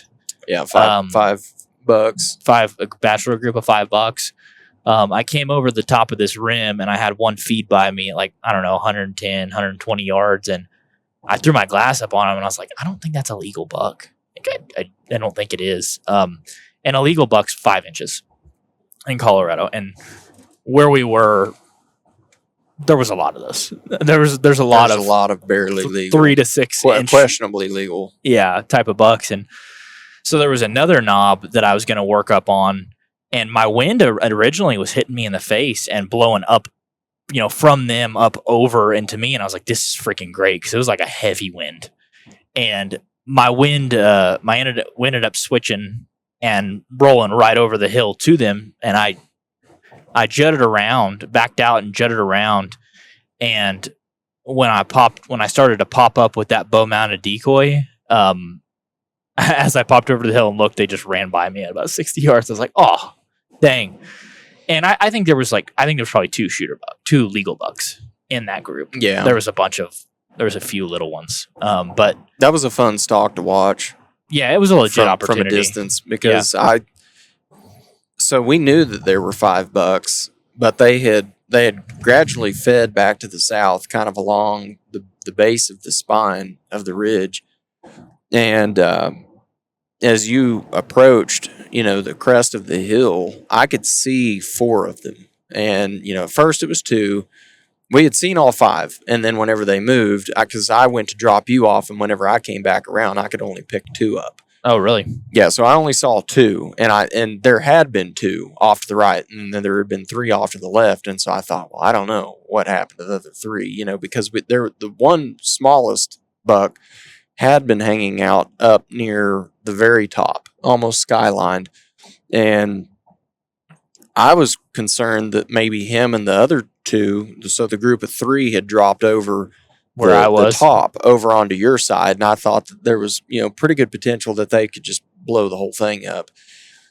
But, whenever you got to the point that you did, I thought, well, they're hidden, otherwise, like, they're either long gone or they're hidden somewhere below him because they didn't blow up everything. And so I'm sitting there watching from probably 1,000, 1,200 yards away, and I can see the 2 on the right. And then as you're getting closer, a third emerges. And I go, okay, well, then maybe the whole group is there because, I couldn't see him. And a few minutes go by, and then sure enough, a 4th one pops out underneath this roll. And so at that point, my confidence started to increase that we were dealing with the whole set. And I'm watching, though. I'm looking for the 5th buck, can't find him. And nonetheless, at this point, you're making like your final approach onto these bucks. And I'm seeing you all the way at the very top, and I can see him directly below you. And from my perspective, I'm like, he's within bow distance for sure. It's like 60, 80 yards. And and then all of a sudden I see the 5th buck, that skyline buck, just emerge from this roll that was completely hidden to me. And he's looking up the hill and right at you, right at your general direction. And I'm like, I don't think that I don't know if he can see you or not. But he surely knows something's going on, and so as I'm watching this play out in front of me, I'm just like thinking it's now or never, but obviously you don't see the other bucks, and he busts and runs and takes the 4 of them with him. And I guess from, you had them run right by you at 60 yards. Yeah. So that one was really close. We just needed, again, kind of one right thing to go our way. If the wind hadn't switched, it might have been a completely different game. Well, when that first buck I told you fed by me, I was like, I don't know if that's the first of this group or the last. Right. And I was like, I waited a little bit and I didn't see another one. So I was like, maybe it's the last. I need to hurry up. Yeah, like I'm behind them, still trailing. I'm still trailing them right now. And it ended up, I think that was the first. Yeah, it was the first. It was. Yeah, it was the first. Unfortunately. Close but no cigar on that one. I would say that's the closest that I got for sure. Yeah. Which, I mean, they were probably below you within 80 yards. I mean, think they were. And that's honestly a great position to be in, or at least it feels like it, because whenever you get in the bubble and you're sub 80 yards and you can't see them, that lets you know, like, the topography that I'm working. Yeah, I'm here. I just need to see how this plays out. Be patient and wait for them to feed into view or something like that. And so, yeah, cool experience, getting to watch that play out. Yeah, for sure. Yeah, that was pretty cool. If you're the kind of hunter who's grinding all off season, looking for a big buck to chase in the fall, you already know that your gear better keep up. That's why we partnered with Numa Outdoors. Numa builds technical hunting apparel for serious whitetail hunters and big game hunters who demand performance. Their layering systems are built for the full season, from early bow season sweats to the late season sits when the wind is piercing. Make sure to go to numaoutdoors.com, use code HA20 at checkout for 20% off, or you can check out the link below in the description. And you had another, it might be a good time to talk about that stalk that you had, that really good stalk you had literally basically in the same position of that roll. I was surprised that you didn't want to go on that one because you were already familiar with that same spine. Mm-hmm. And obviously I didn't want to make it too easy. Yeah, that's right. You had to give them a chance. I basically knew the area. I was an expert. I was surprised because I thought, for the sake of getting on the board, made the most sense to send you since you had already worked it. But yeah, I mean, that was awesome. Decided to take my boots off that stock. So whenever I got into, what I thought was within 150 yards or so, I took my boots off, and I mean, it changed the game as far as like your squat walk, like where you're walking low to the ground. It changed. I mean, for one, it changes your pace of movement. Like, you're able to get where you're going so much faster because you're not worrying about being quiet. Yeah. And, so like, I think that's valuable because they could sit there, they could bed down and be there for 30 minutes, but it seems like all the time they're bedding and then they're up within 5 minutes and then they're moving somewhere else. And like, you never know with how transient they are if they're going to be in the same spot. And so, I mean, I took my boots off and I was able to get up mostly to the crest of the hill. And I would say the last 15 to 20 yards is whenever I actually hit the ground and started to crawl. But if you think about your ability to close distance with your shoes off, you can walk at like twice the pace with a fourth of the noise. Yep. And if you've got the right topography, where you actually have some obstruction between you and them, if it's conducive to being able to walk the whole distance or, like a squat walk, I mean, you could probably complete, I mean, I'm sure you could do a complete stalk without ever having to hit the ground, but it's just kind of depending on what the situation calls for. And so, I mean, I made it up to the top, and it was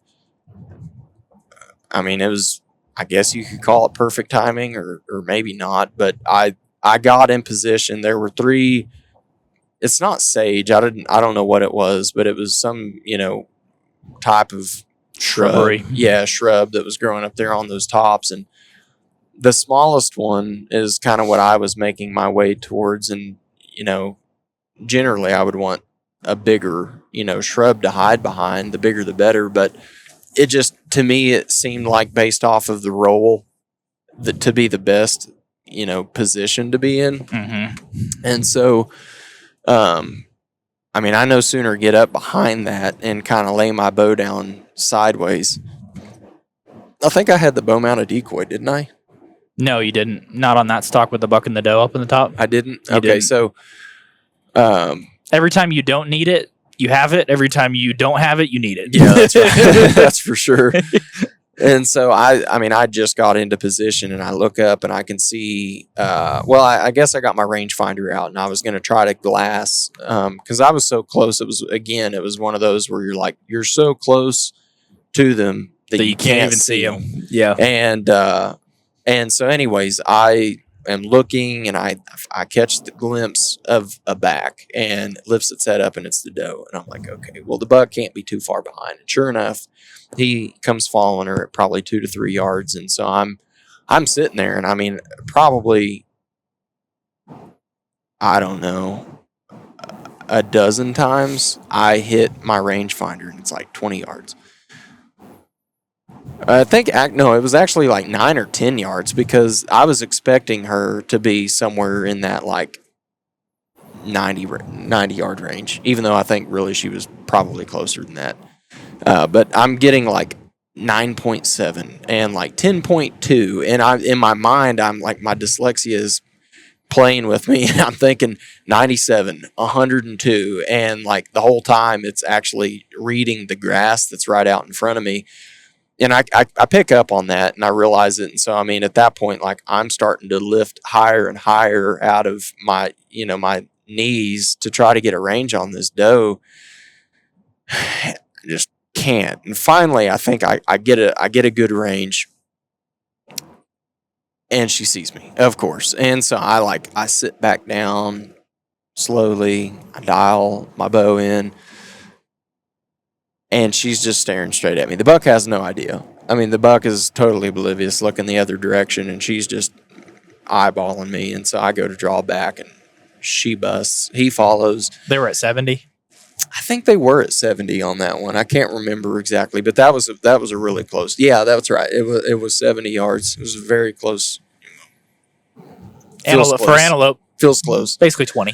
Yeah. And yeah, so they didn't give me a second look or anything like that, So was there anything you figured out with the rangefinder on how to do that without exposing? Because we continually had that issue. So you and I did look it up, and I still don't understand it completely. And to me, it makes no sense why you would build it this way. I'm sure there's somebody that could educate me, but turning your rangefinder horizontally will give you a more accurate reading, and it's almost like it bypasses the closer obstructions and hits the further object. And to me, it's like, well, why wouldn't you it's where you place your reticle. Why is that not the range that you're picking up? But I do think, after the fact, I tried the horizontal method whenever I snuck up to the buck and those does kind of in the bowl. Mm-hmm. And it worked, I think, a little bit. And then I've also had it not work, and I just think it depends on like how much stuff you're actually trying to get through. But, on that particular stock, my reticle was probably 1.5 feet, 2 feet above the grass, and I still wasn't getting a reading. And so that was just infuriating because it's like, I should have been drawing my bow back like 10 seconds ago.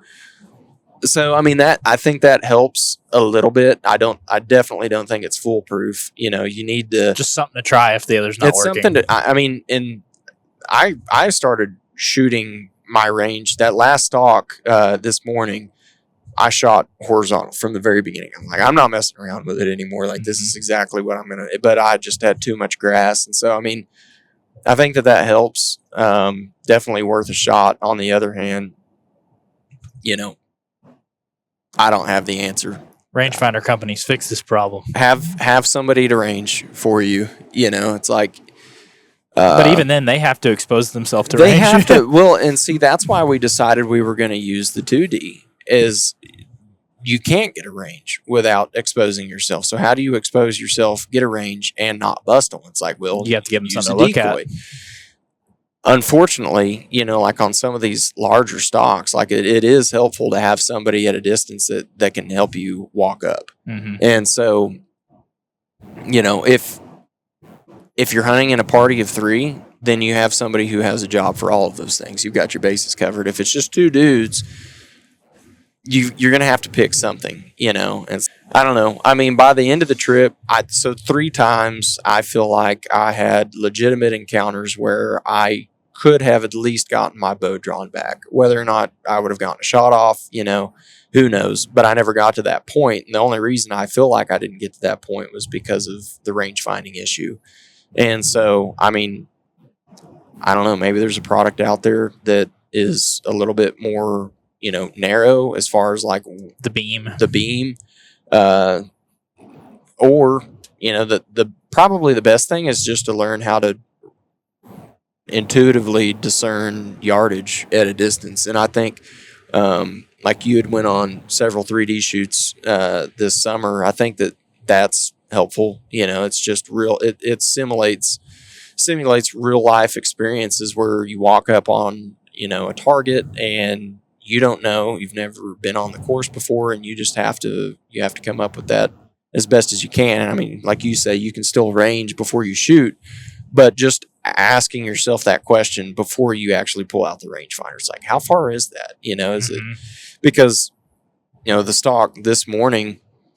I feel like I'm decent. Like I don't know what kind of variance is necessary, but I mean within 10 yards, I bet I'm pretty close. And until you get out past 100 yards, and then I'm probably garbage. But for pronghorn, I feel like as long as you can be pretty close, out to 80.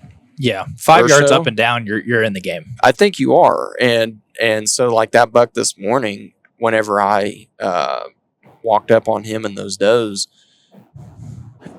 there was some grass in between me, and then there was kind of the saddle of a hill, and then they were up on the side slope of the hill. And so some of those things are challenging as far as like your ability to read the depth perception part of it. But I just think the more you do that and familiarize yourself with those, situations, the better you're going to be at. And I thought he was approximately 80 yards. And after they ran and I stood up and ranged exactly where they were, above the grass, the doe was at about 70. I think the clump of the harem was probably 75, and I bet he was the furthest back into the right. I bet he was probably upper 70. So, I mean, if I'd have shot for 80, would have been great. I think I would have probably, assuming I hit my mark, I think I would have hit him really well vertically. Well, the other thing we were talking about is like using landmarks or other animals that aren't where they are to like paint a picture. So you're like, okay, that post behind him is 110.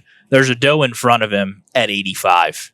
He's closer to the doe at 85 than he is the post. And so maybe he's like 91. Yeah, and like you can start. How many body lengths is he away? And Right. you can start to, as long as they're bedded, you can start to do some mental math where you're like, okay, yeah, no, I think I've got an idea, like right here. And that kind of goes back too to like the arrow setup, the bow setup, like the equipment that you're using and the familiarity that you have with your setup. Because I'm not knowledgeable on like pin gaps and things, like what kind of drop I'm going to have with my current setup when I'm off 5 yards out to 70 or 80 yards. It's like, well, if it's 2 or 3 inches, maybe that's not that big of a deal. Like if you can guess, the yardage within 5 to 7 yards and you're aiming right behind the shoulder, well, then you're probably going to hit him, and with that helium, I would have had no chance of being able to do that, because it falls off so much out at a distance like that. But And it made me think too, if you were really to get into it and it was just specifically geared towards pronghorn, maybe you make a super light arrow. Yeah, You like a know, 420 grain. Yeah, like a 420 grain. And then all of a sudden, whenever you're shooting out to 90 yards and he's actually 80, like you goofed, you know, and he's 10 yards off from what you thought he was, maybe you're only off 4 inches or something like that. And it's like you still hit your mark. Yeah.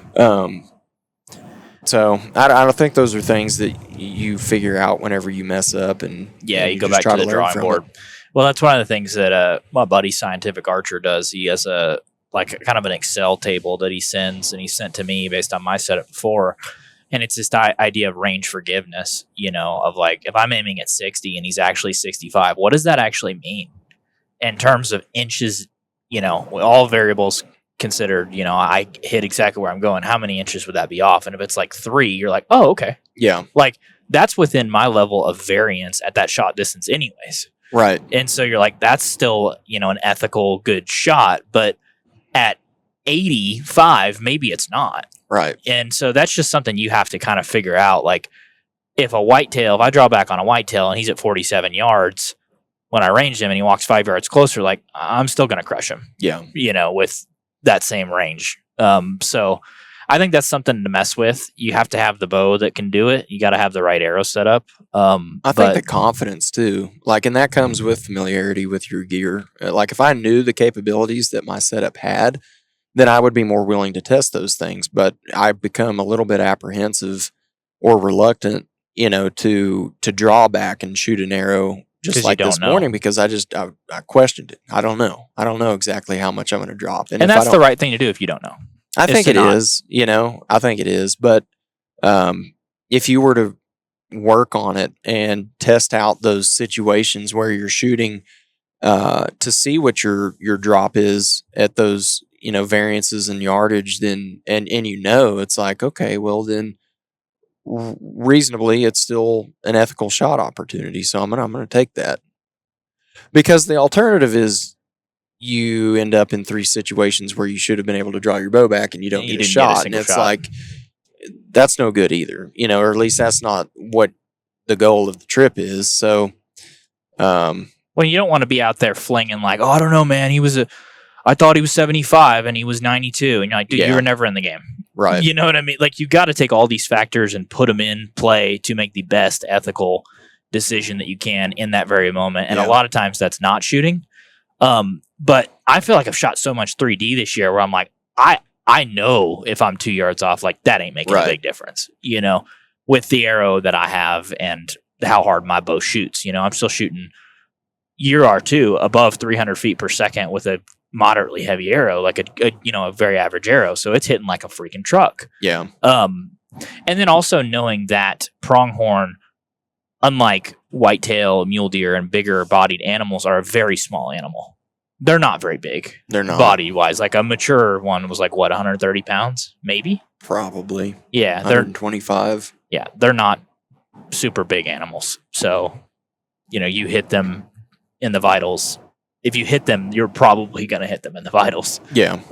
They're just pretty small all around. But what about that buck in the bowl? Yeah, I mean, that was what I felt like to be the first. We had a couple of good stalks, like the stalk that I got on the first morning, or at least we were on it together, but you know, where I was the one behind the bow. Mm-hmm. That was a quality stalk, and then you had the one where you had them out to 60, and then but that I think was the first stalk of the trip, at least in Colorado, where I was like, we've got the topography. We got the wind. And it was harsh too. It was a good wind. It was a good wind, good noise cover. And, you know, we've got their location. Like they're where they are. They're bedded. They're not moving.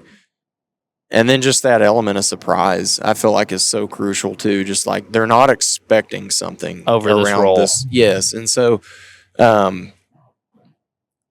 you know, whenever we came up and over, you'd flank to the left, because that was something that we learned. Like, is if you're going to hunt with 2 people and you're not going to have somebody use the decoy in front of you, well, then somebody. And you had the bow mounted decoy on as well. I did have the bow mounted decoy on that one, which is, you know, maybe a situation where I didn't need it, you know. It's Yeah, just, probably not. but anyways, you know, we had kind of learned, well, most of the time they're gonna run out a distance, 40 yards, 60 yards, 80 yards, and then hook back and take a look at what was going on. And so we started kind of employing like this flank, you know, like this bookend. And so one of us would go out kind of at a 90-degree angle to where we think they could roll. And so you took the further, you know, the bookend approach, and then I was the one who was actually going to go to them. And whenever I got up and over, I actually saw the buck. I saw a doe that was bedded down on the side hill off to my right, probably at 75 yards. And then the buck down below me directly, and he beds down.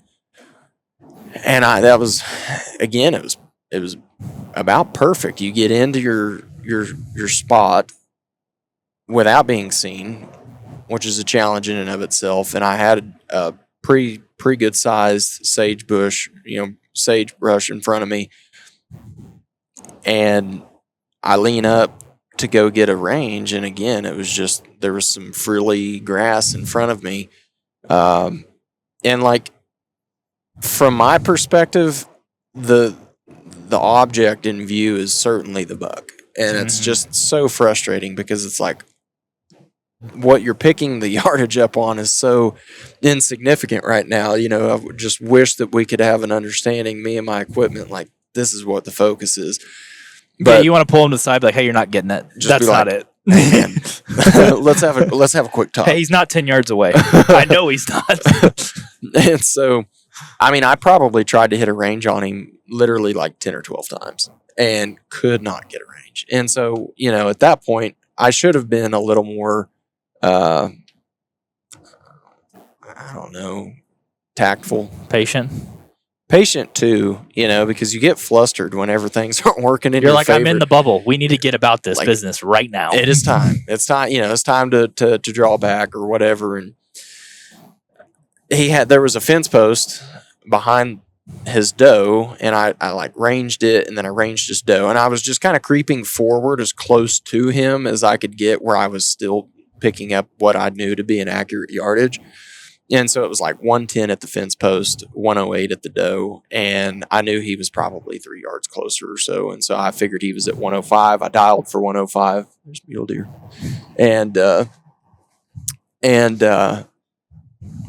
that point, like, I'm sitting up out of, you know, my spot on my knees to the point where I'm basically in like a 3/4 stand. Not a stand on my feet, but like the length of my body is from my knees to my head. I'm up. They're up. And, you know, he had a pretty good sized harem with him. I think it was like, what, 11? It was a lot. It might have been 10 plus. I don't know. It was several. There were several does with him. And the ones I was most concerned about were the ones on the side hill to my right, because they were the closest and the ones that had full view of me. And then there's this doe, a second doe that was bedded down next to him, and I look over at her, and she's just eyeing me. From her bed? No, she had stood at that point, probably from her bed originally, but I have I have sage right in front of me, and like, she's looking at me through that, which of course, you know, again, probably 2 foot of my torso. Yeah, you're like, I'm hidden, and like that much is I don't understand. understand. How can she see me? And so, yeah, I mean, at that point, it was like, it's now or never. And so I draw back, and they all run. And they did. They did what we thought they would do, just not towards you. The other way. They curled, all went up onto the side hill and looked back over at me, and I ranged the buck at like 120, and I was like, yeah, no, that's not gonna work. And yeah, that was that. That was a quality that one. And I was fairly played out, you know, like, you and I had to talk about it after the fact. And you were like, well, could you have backed out and like gone around them? And I was like, could have. If you didn't have to range 20 times. Well, yeah. I mean, but to like back crawling is so hard. It's loud. You've got the bino harness on your chest, and it's like catching everything that you're trying to go over, because you can't really like pick yourself up as well whenever you're going back. And so like everything that you're going through can't see, and then everything that you're going through is catching on yourself, and so it's loud, and so anyways, I probably could have, but then I would have been positioned directly above his does that were on the side hill at like 20 yards, and I really didn't think that I would have much of a chance at getting a range and drawn right above them. Yeah, you do the best you can with what you got. Sometimes a scenario plays itself out and you're like, well, that didn't work. Yeah. I wish it would have. It didn't. It didn't. It didn't work. No, didn't work. I think the last stock that I had that was even worth a crap was that the one where they were up on that big rim, and I walked in that dry creek bank all the way up to stock. them. That was a good stock. That was I would say that was maybe the only stock of the trip. It lacked the wind. That was the thing that it didn't have. It's like one of those variables again. Like you need one thing given to you. It didn't have the wind, but that one did have the contour. Oh, perfect. That one had the topo. Yeah, it was like 30 foot deep, just creek bank, so you can just walk with your head up, and there's still 15 feet of creek above you. You're like, awesome. Yeah. So I walked right up to where they were. I snaked through there maybe 600 yards or whatever, and I knew they were up on that top. And it was like kind of a taller, wispier grass. So similar to what you were saying with taking your boots off, I took my boots off like 20, 25 yards from the tip of that.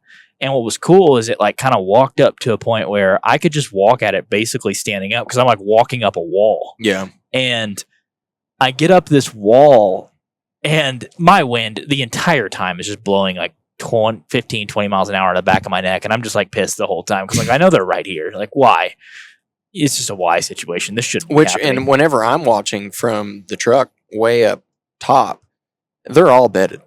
Yeah, they're all bedded, and they're looking directly the opposite way from where you're coming in from. Except for one doe. You're like, this is gonna happen. So I get up, and as I'm I've already got my bow knocked. I've got my sight kind of dialed where I think they are, and as I like peek. I mean, grass is here. My eyes come into the wisp, and like what is above the grass is my nose and my hat. And as I come into the grass, I look, and there's a doe just like this. And they perch up, like they'll kind of try to sit higher to get a better angle at you.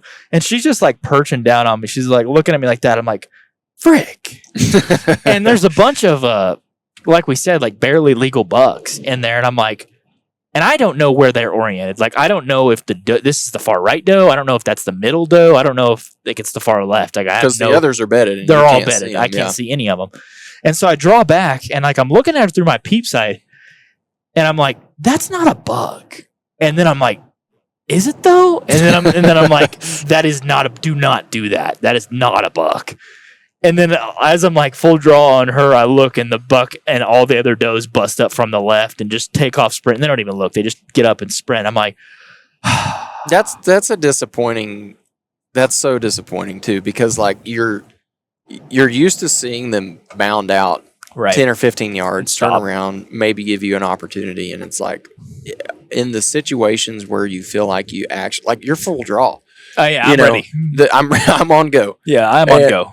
And unfortunately, you just don't get that look, But yeah, from my perspective, whenever because I can see everything. Yeah, I can you're see up you on the very crawling top. in the creek bottom, and I don't know what you're seeing through your eyes, and so like it's a nail biter from start to finish. It's like, are they going to see him around that corner? Like, does he have enough elevation difference between him and them?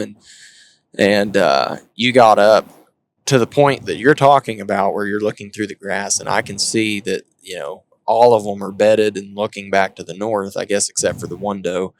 And you draw, and the buck is still bedded down. He has no clue what's going on. And I knew that you were probably within bow range, like 80 or under. Mm-hmm. And the way you had walked up, facing what felt, you were probably like where the buck was 10 degrees off. Yeah, 2 o'clock, something like that. But he was like, if you just swing left ever so slightly, you're on him. And I'm thinking, he's going to shoot that buck in his bed. Like, and then you're holding, and it's the opposite of what I was talking about. Whenever you see like the pace of movement in an animal, the bird's gobbling, and like he's working up the ridge to you, and he's hitting every 10 seconds, and you're like, okay, well, if he continues to do that, he'll be in front of me in 30 seconds. Mm-hmm. And you're counting down in your head, and it gets to that point that it passes when you should have seen him, and you're like, okay, I'll give it like 5 seconds of grace before I really start to think something's up. And then 10 seconds go by, and you're like, something went wrong, you know? And so I'm watching you drawing back, and I'm thinking, okay, 3 seconds to get on target, 5 seconds to hone in, maybe 6 seconds to execute the shot, and then it's like 7, 8, 9. You watching this like, through your binos? I'm watching all this through my binos, and I'm like, shoot the buck. Shoot the buck. Shoot the buck. And then I'm just going crazy in my chair. I'm squirming, and then all of a sudden they just blow up, and I'm like, oh, I know. My gosh. It's just so much anticipation, and, you know, for naught, but you just don't know, you know, whenever you're at a distance like that, you just can't know what's actually going on happening the ground. But yeah, I mean, that was a fun stock to watch, and certainly one of the most quality stocks that we had. Well, I like those ones because it's like, all right, this is going to take 10 minutes, and this is either going to go amazing or they're going to run off. Yeah. And when you get up on them that easy, you're like, okay, they're not super geniuses. They're not. They're not. It reveals like they're human. Yeah, exactly. They have flaws. They have flaws too. You know what I mean? Yeah. Their flaws, like their ultimate advantage is they live in this environment and they know what everything around them means. You know, and when they smell something, they're like, "That's not right." And well, when you see them pick up a coyote from like 250 yards away, like a laser, 14 inches and off he's the ground, that far off the ground. It's crazy. It is so crazy. Their ability, their eyesight is like, they don't miss. You know, like a deer sometimes when they'll like kind of scan or they'll like look in a direction, they like do this. Like if you're to the left, they're like, well, so just yeah, right whenever we looked it up, they have like 300 to 320 degrees field of view. So with the exception of like a 40 to 60 degree cone directly behind their head. Then when you've got a buck with a harem, I mean, even two does, dude, it's so much harder. You've got triple 6 eyes that can see, and 2 more sets of noses, but you've got 6 eyes that can, or 3 sets of eyes that can see 300 to 320 degrees. It's like, unless they're all facing the exact same direction, the odds of there not being crossover are almost negligible. I mean, one of them will see you if you're not minding your business. Right. And that's just their eyes. It's like, then you bring in the wind. And then the wind. And then you bring in that they can hear. And really then they can hear pretty darn good, And for the first couple of days, I'd say the last day or two, we had pretty consistent We were getting on winds. them the last couple of days, though. We were getting way better stocks. We were getting a lot better stocks, but we also had stronger winds. Like, they were pretty variable the first day or two that we were there. And like the stock that you had up to 60, I mean, if we had had a consistent 15 mile an hour wind or 10 or 15 mile an hour wind that had made its mind up for the day, then maybe the outcome was completely different, because of that. So yeah, I mean, it's just, they're a real challenge to bow hunt. That's what makes them a lot of fun. Yeah, especially on the ground. Yeah. Especially on the ground. Well, it's funny because you see the water hole hunts and you're like, oh, I could do that. Yeah. And then they go from with a rifle, you're like, oh, this is the most killable animal on the planet. Like, yeah, this will work. And that's something too that you and I had taken notice of. It's like, these are so hard to get under 100 yards. Fairly easy to get within 150 yards, but so incredible. Like that 50 yards difference there is incredibly hard to make up for. And you begin to think, it just can't be done, and then you think about what it would take whenever you're carrying around a rifle or a cross gun. And it's like, dude, this all I have to do is I can crawl up, stay in a prone position and shoot this thing from my bed in its bed. Yeah. Well, you really wouldn't even have to do any crawling because, like, from about 400 yards, 300, they're just like kind of cool. They mostly just are. chill. Yeah. Now Yeah. they're gonna watch you, like they're gonna like look in your direction, but until you break the bubble, they're like, okay, I'm gonna run. Yeah. If you could run 60 miles an hour, you'd be like, okay, I'll let him get as close as he thinks, and I'll run. Well, there's like that element of curiosity too that they carry with them, and it's like up to a distance of 150 to 200 yards, they kind of want to know what you are. They're like, "What is that over there?" And want to get a little better look. I'm gonna look and then run away. Yeah. Yeah, that's kind of what they do. Was there any other stocks that we missed? I feel like we talked about the majority of the The really last good ones. stock today that I got on this morning was really interesting. We had a lot of participants. That's an understatement. There was Might have Yeah, set the so record for most hunters on a quarter or a section. there was one buck. I don't think that there was a buck in that group that I ended up busting. I think that there was just the one. So it was like a buck and probably 10 or 11 does. There was a bunch. And there's a water hole or a windmill, I don't know, 1,000 yards, the opposite side of the section from where these pronghorn are. And so there's somebody hunting out of it, and then In a blind. Poor Poor guy. 150 He's on yards. such a busy road. Yeah, it's awful. So the entrance to this property was right there. I mean, it was arguably the busiest area of the. Like a spot, if you sat there all day, you will have 30, 40, 50 cars come by you. Oh, I mean, I counted like 5 just the Yeah. time, and we were there for like an hour and a half. Yeah. And that's not so. Yeah, probably 5 or 6 vehicles, and so anyways, see these goats, and they're actually in some pretty decent topography up against the buttes, which is not, all that common to find them in when the majority of it's just grassland. And so I sneak in from the west, and I'm getting pretty close to where I thought that they were. And it was pretty cool because that was where I had that 65-yard encounter with that buck last year. Very close. I mean, within a couple of ridges over. And I'm getting close to that old house. And it's just kind of that old concrete where you can still see the rock that they used in it. It's like a frame. Yeah. Yeah. And roof. I'm approaching it. I'm probably 100 yards away from it. And I look up and I see this buck, and I just see his horns like coming straight at me. And it was good too. Like that particular area of the unit actually had some pretty good sandier ground, and so it had quite a bit of sage that was growing up and yucca, and so a good ground cover. And I mean, he's running straight to me, and so I pop a squat. I pull out my rangefinder, I have my arrow nocked, and I'm waiting. I'm like, okay, 5 seconds, and he's going to be in at 80 yards. And I don't see him.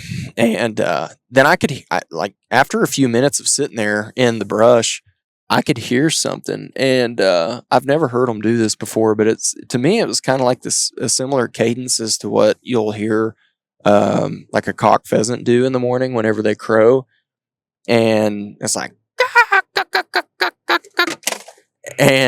but it was like their unique sound where, they kind of blow, but it was that. And so I could tell like they were off, 200 yards away from me. And I was like, oh, well, I guess they're not coming my direction. And so I can see that there's, that old house is at the very base of the roll.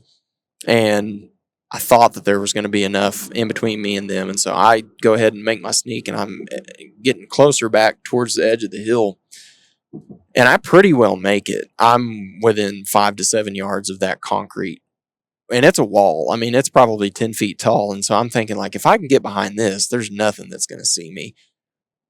And I'm looking to the right, thinking that they're going to be out there kind of in the opening. And then I'm looking to the left. And so I like zigzag just a little bit to see if I could catch a glimpse of one of them. And I zig back to the right. And I'd already looked there like 2 or 3 times. Hadn't seen anything. And then I see this doe go like, How far away?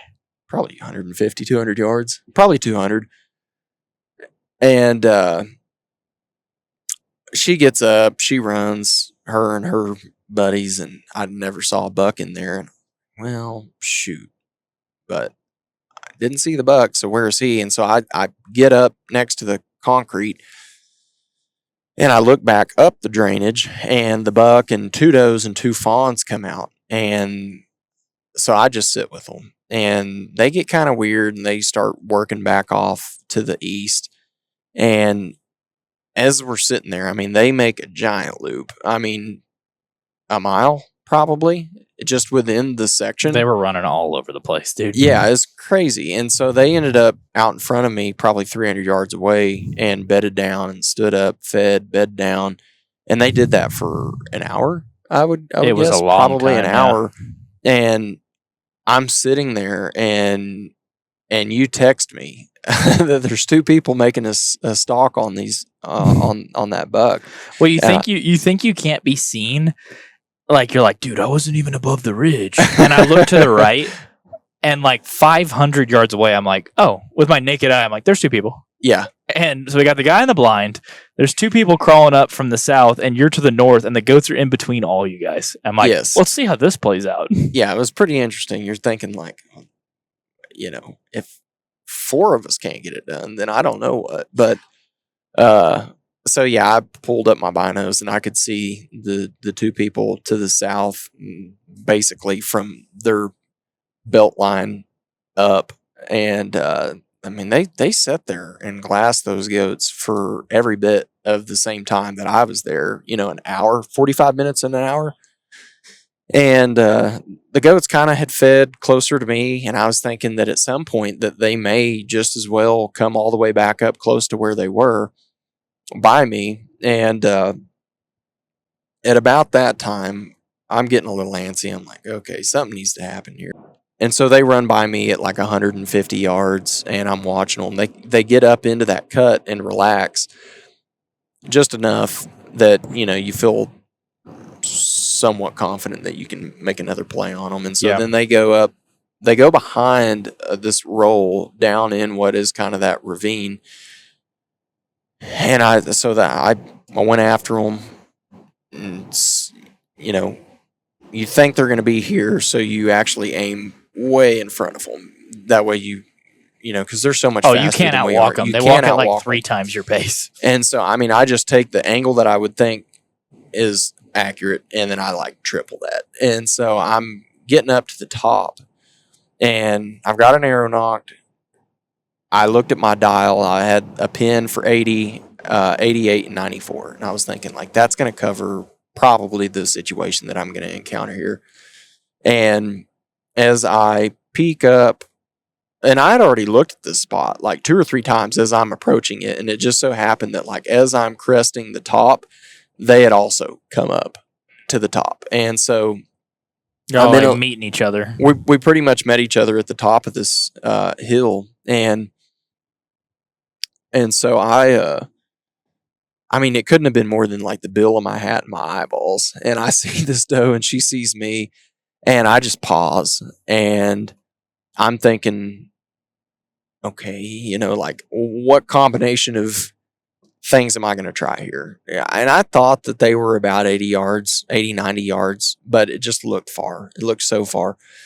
And she starts to get kind of curious. And so she's walking towards me, probably 5-10 yards, but she closed the distance, and I knew I couldn't get a range. I didn't even try because I'd seen it happen so many times. And I mean, like, it was the most grass that I had in front of me at a range. Over there. Yeah. It was a better, yeah, for sure. It had better forage. And so I just sat there. I mean, I really didn't try. I knew I was pegged. I wanted to see kind of how she would respond to me just sitting back down. And she did. She closed the distance probably an extra 10 yards. And the rest of the harem was pretty clumped together, and the buck was off to the right. And they ended up dropping back off, kind of trotted off. And I stood up and ranged where they were at. And she was at about 70, and he would have been probably 75 or 80. So, I mean, that's one of those instances that I think if you were competent in your ability to field judge distance, you would have just said, yeah, 80 yards is going to do the trick. Like I know what my setup will do. I know about how much drop I'll experience, at that, or how much higher I'll be. And I think because I had enough. I mean, my torso was completely hidden, so she wouldn't have been able to see my shoulders. I could have drawn my bow back and then just stood Rose up. and already have been oriented basically to where my pins would have been on the buck, instead of having to swing left or right. And so, I mean, it was pretty solid. It's just I didn't feel confident in my ability to execute the shot, so I didn't try. Yeah. But That's probably the best for the best. yeah, but no, that was this morning. That was the last stalk really of the hunt. But let's talk about this The big buck boy. that you killed. The big boy. Yeah, the big boy. Hey, he had us in the first half. He didn't get us in the second. Yeah, So we originally had seen this buck. Was it the day before? it was the day before. Okay, Yeah, the day before. And sometimes you'll have this situation where like you drive by them on the road and you're like, there's no way this they're hanging out 60 yards off the road. And the rule in Colorado is like 50 feet from the center line, I think is what it is. But so we had this buck do that yesterday, and I let Jake out, and like you had crawled in a little bit, and you're like, okay, he was at what, 115 yards, 115. just like eating sage and chilling. Like he was pretty unbothered for a few seconds, when you were in there. But he ended up working off, and then I tried to stalk him again in that bowl, and that didn't work out. So this has been like a buck that had been chilling fairly close to the road for a couple of days, really. And we drove down that road from a different angle, and they were basically just crossing the road when we. I mean, they were close. They were just crossing the road. So like, all right, get ready. You're like, I tried this technique a few times where you drive and basically pitch the person out and just they start to stalk and you keep driving as kind of a way to just keep their attention on something else while the other person gets on them. And that's essentially what we did, where you kept driving. I got out, and he was originally at what, 105, something like that. 105, and then kept paralleling as I walked up on him. And I don't know if it was just his temperament to like kind of be chiller for a while, but he was. And I drew back at 96, shot, and that was a pretty. Did you hear the delay and when I shot? Oh yeah, it was like a 2-second delay. It was like fling. Then waxed him, and I was like, "There's no way that just happened." So I'm looking back at you, and you're, I don't know, 60 or 70 yards away in the truck, and like, did you scream like you hit him or something like that? Like you hit him, or I was like, did I hit him? I was going nuts in my chair, in my seat. I was just rolling around, and because I watched it in my binos, and I heard the shot, and then I saw it impact, and I knew you hit him like in the neck, A little forward for sure. But I thought that he might have been quartering towards you slightly, and so like from my perspective, I thought that it like hit neck and then angled into the chest cavity. I don't think that's what happened though. I mean, whenever we looked at I his think he was cape, fairly broadside. It like went neck to neck, but you like punched his jugular, because I mean immediately blood just starts spraying, and like I can see it like going down him, and I start going nuts because I'm like, that's a dead goat. And he runs out probably 75, 100 yards and got wobbly and laid down, and his does were not that far away still. I mean, like they kind of hung around for a little while. I mean, a few hundred yards, and that was nuts. And then like, because the day before, whenever I stalked him, not like there near the road, but like once he actually got within down in that bottom, down in the bowl, like literally like a half mile deep in that portion of the property. I glassed him, several times, and I thought like that's a good, like it's a respectable buck, kind of like I thought of most, bucks that I went on. I don't know much, but like that's a good buck. It's legal. It's it's for sure legal. You don't have to guess. It's what it's public land. That's exactly what we're after. And so I mean, whenever we got up on him 20, 30 yards away and I started to actually see the mass on him, I got really excited. Mm-hmm. He had those beams that like curled back, which were super neat. Well, and they're like handlebars too. They like flatten out. They didn't like curl downward. They just like come up and then they're like straight tops. Straight back. Yeah, no, I remember when we were walking up to him, I was like, I think that's bigger than my Wyoming buck. I think that's bigger than my Wyoming and I was buck. 10 yards closer than you were because you were hanging back and you were just like freaking out.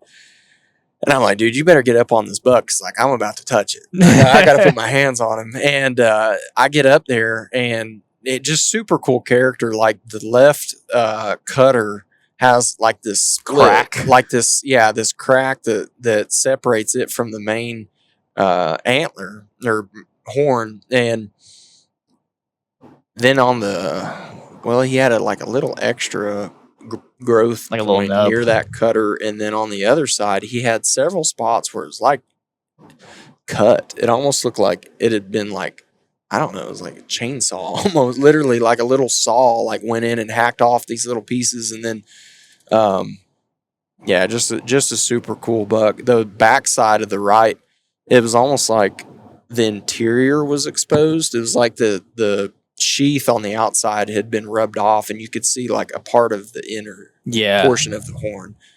And then just a stud. I mean, yeah. He was a hammer. He was a really good buck. Well, I wish there was like some dramatic, like, yeah, and I stalked him from 900 yards. And it's like, no, I bailed out, walked up, and he was chill enough to like let me shoot him. Which like we saw that in Wyoming too, where you're like, okay, hey, pitch me out. Like this buck's 200 yards off the road. Like I'm going to try to get over this fence. And those are just as good an opportunity as any, because you're like, okay, in 5 minutes, I'll tell you if this is going to work or not. Well, and we had an opportunity to measure his demeanor from the encounter that we had the day before.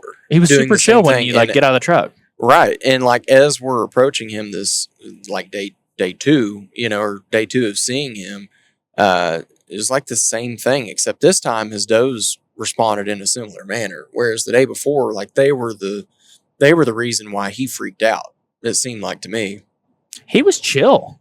Yeah, he like was. You get out of the truck and like walk off the road at him away, and he's just like, oh, okay. For a time. I mean, he's not going to let you walk up to like 50 yards and shoot him, but no, he was super chill. And when we walked, well, we had a freaking moment. We were both freaking out. We're like, what did that just happen? Did that just happen? And you like sprinted over from the truck, and I wanted to throw my bow. I was so pumped because, you would talk about that moment where like they're dead and you want to like walk up to them. And I was like, I could see from ways where I'm like, that is a significant goat. Like that's a really nice goat. Yeah. And that got me even more excited because we're like, dude, we had been talking like, basically the last 2 days, we're like, there's not that many goats in this unit. This unit kind of sucks. They're not very big. And then when we shot that one, I was like, maybe a lot of the goats we're seeing are bigger than we think they are. I think that's probably true. I mean, I don't think we're very good at field judging. No. Their size. And like they are tough because the difference in now, I think if you saw a giant, you would know it. But yeah, all the same, like there's so much character variance. Like this one curls in. This one is wide. This one has really goes out good like mass. this. Yeah. And like, I guess the same thing is probably true for whitetail if you didn't, have a whole lot of experience looking at those and field judging them. But such is the case for me on pronghorn. Like I just can't look at them from 150, 200 yards with glass and be like, oh yeah, that's a really big goat. Except for maybe the one in Wyoming. That one I was like, that's a big goat. Yeah, that's a hammer. But I don't know. It was very very satisfying because I told you before that I'd shot so much 3D this spring and summer that I'm like, there's going to come an opportunity where I will get to sling at an animal that's pretty far, and I hope I can make it count. And for us to go up there and shoot 63, 87, and 96 and kill 3 goats on 3 shots, I'm like, yeah, that was about as good as it can get. Yeah. That worked really, really well. So I mean, it was just a perfect cap off to the trip. Yeah. Yeah, it was. I mean, that was whenever we talked about our hopes for the trip, I mean, it was kill 2 goats in Wyoming and hopefully kill 1, maybe 2 in Colorado. Scratch one out. Like if we can get 1 killed in Colorado, that will be a success. And so, you know, for it to actually happen and then it to be as good of a buck as it was, that was awesome. Well, I Very wasn't cool. expecting us to go to Colorado and out shoot our biggest buck in No. Colorado. I was like, we're going to Wyoming, and then we're going to take what we could get in Colorado. Yeah, I mean, I was telling Justin and Ridge, I was like, yep, you know, all right, we had our fun. Now the bar is anything that's legal. It's lower. The bar is lower. So, what do you think that the average person coming out, just like going to a low point to no point pronghorn unit, just kind of in the West, I guess, you think it's a pretty worthwhile hunt, or you think they should be sticking with elk or mule deer? I know you haven't done either of those, but you seem to be pretty infatuated with the pronghorn. I think that but I think that's my personality. Like I can get on something and then be on it for like 5 years, 7 years. And because, I mean, it was probably 6 years ago. No, it'd be more than that. So junior year of college, whenever that was, probably what? That'd been 2018. 2018. So like 8 years ago, we went on a turkey hunt and in Nebraska, and we were seeing pronghorn around, and it got Jack thinking like, hey, we ought to come back and do this, you know. And I just wasn't. Granted, they were thinking with a rifle, you know, and I guess that just didn't excite me. But naturally, my mind didn't go, well, yeah, but I'd like to do that with a bow. You know, I just never, pronghorn just wasn't on my radar, and I just was infatuated with turkeys. It was like, that's the thing that I'm into, and that's what I want to hunt. I want to use my time to go and hunt this thing. You know, you feel like you only have a certain amount of off time, and you do. And so it's like you get to pick what you want to go after. And for me at that point in time, it wasn't pronghorn. And so anyways, I mean, they started applying, and then I think 2 or 3 years later, I started to actually apply, which is why I had a point or two in Wyoming whenever you and I decided to make that happen.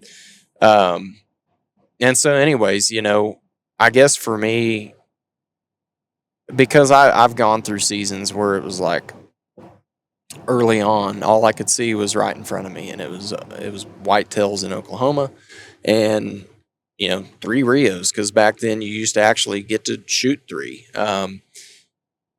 And I remember even Jack wanting to, before I got into the turkeys, going out of state for turkeys, I was like, why would we do that? Like Look what we have here. We can kill 3 turkeys like right here in Oklahoma. Like between me and you, that's 6 birds. We can spend all 30 days a season. We'll be working plenty on busy. that. Yeah. And so it's just like kind of blind to the experience factor and like just the newness that's so, you know, that you find whenever you're going to these new places. And so I'd done that, and then I got into waterfowl during college, and then I got really into the turkeys after college, and still am. But you know, last year being the first year that I was like, I want to try to bow hunt more. Like that, I want to hunt with my bow more than just this experience that I'm getting hunting whitetails the way that we've always hunted whitetails, and like. I think it's been a gradual journey, I guess, because I like I told my dad and Mike, I was like, I don't want to. You guys have had those stands in some of those trees for 30 years. And like all I have to do is grab my bow, drive out to the farm, and like we've already filled corn feeders. Planet And, food plots. and it's just, I know the wind that I'm supposed to hunt that spot, and it's just, I only shoot when the right thing comes out. And to me, it was just like a diluted experience. And so I just told him, like, I just want to, and so that led me to want to hunt public ground, so that I had to figure it out. And it really tests your abilities whenever it's not just spoon fed to you. And so I think all those things, and then the turkeys out of state where I got to experience the newness and like the like the experience side of things, the adventure side of things, rather than just like the end product, which we all want, being an animal harvested, but it's like it's more than that too. And so I think that like all these things kind of coming together open my mind to the idea of trying something different, and like understanding too that I have a personality that's one to Stick kind with of something. fixate, and so it's like, well, try it, you might really like it. And then getting my teeth kicked in last year, but having quality stocks, and like honestly, one excellent opportunity that I should have shot. It just made me hungry for it. I was like, I want to do that again. And so from my perspective, absolutely, I think that the pronghorn, I think pronghorn is a really cool animal altogether. Like they're so quirky. Like you can't outguess them because they don't even know what they're doing. And so like to hunt a creature that acts different than a deer, because they're not that, and like they're just different. And so the experience is different because of the animal. And I don't know, there's something about the plains too, like the place that they call home that is really interesting to me. And so I think just trying something new, for somebody, if they haven't ever done it, just go see if you like it. You don't know until you try it, and then you might actually get stuck on it, which is where I might be. Yeah. I know. I'm like, you want to do elk or mule deer? You're like, well, where's our next pronghorn destination? Yeah. I'm like, well, maybe after Montana? we shoot. Yeah. 2 more pronghorn. I think pronghorn are a great entry into the West because it's like a target, even in an area with like what I would consider lower densities. It's a target rich environment in the sense that you will get to see a lot of stuff, which will keep you in the game, which will keep you feeling like it can happen. And I remember, the first time I ever hunted them, I'm like, I was pretty infatuated with them, which I've had so many people over the years tell me like, dude, isn't this your 4th time hunting pronghorn? When are you going to stop doing that? Isn't this your 5th time hunting pronghorn? You need to stop doing that. Yeah. And now that I have one, I'm even more interested in it, but I think it's a great, when you talk about like, there's going to be people that are going to wake up and they're going to be 45 or 55 years old. And they're like, I've never been out West and never been hunting.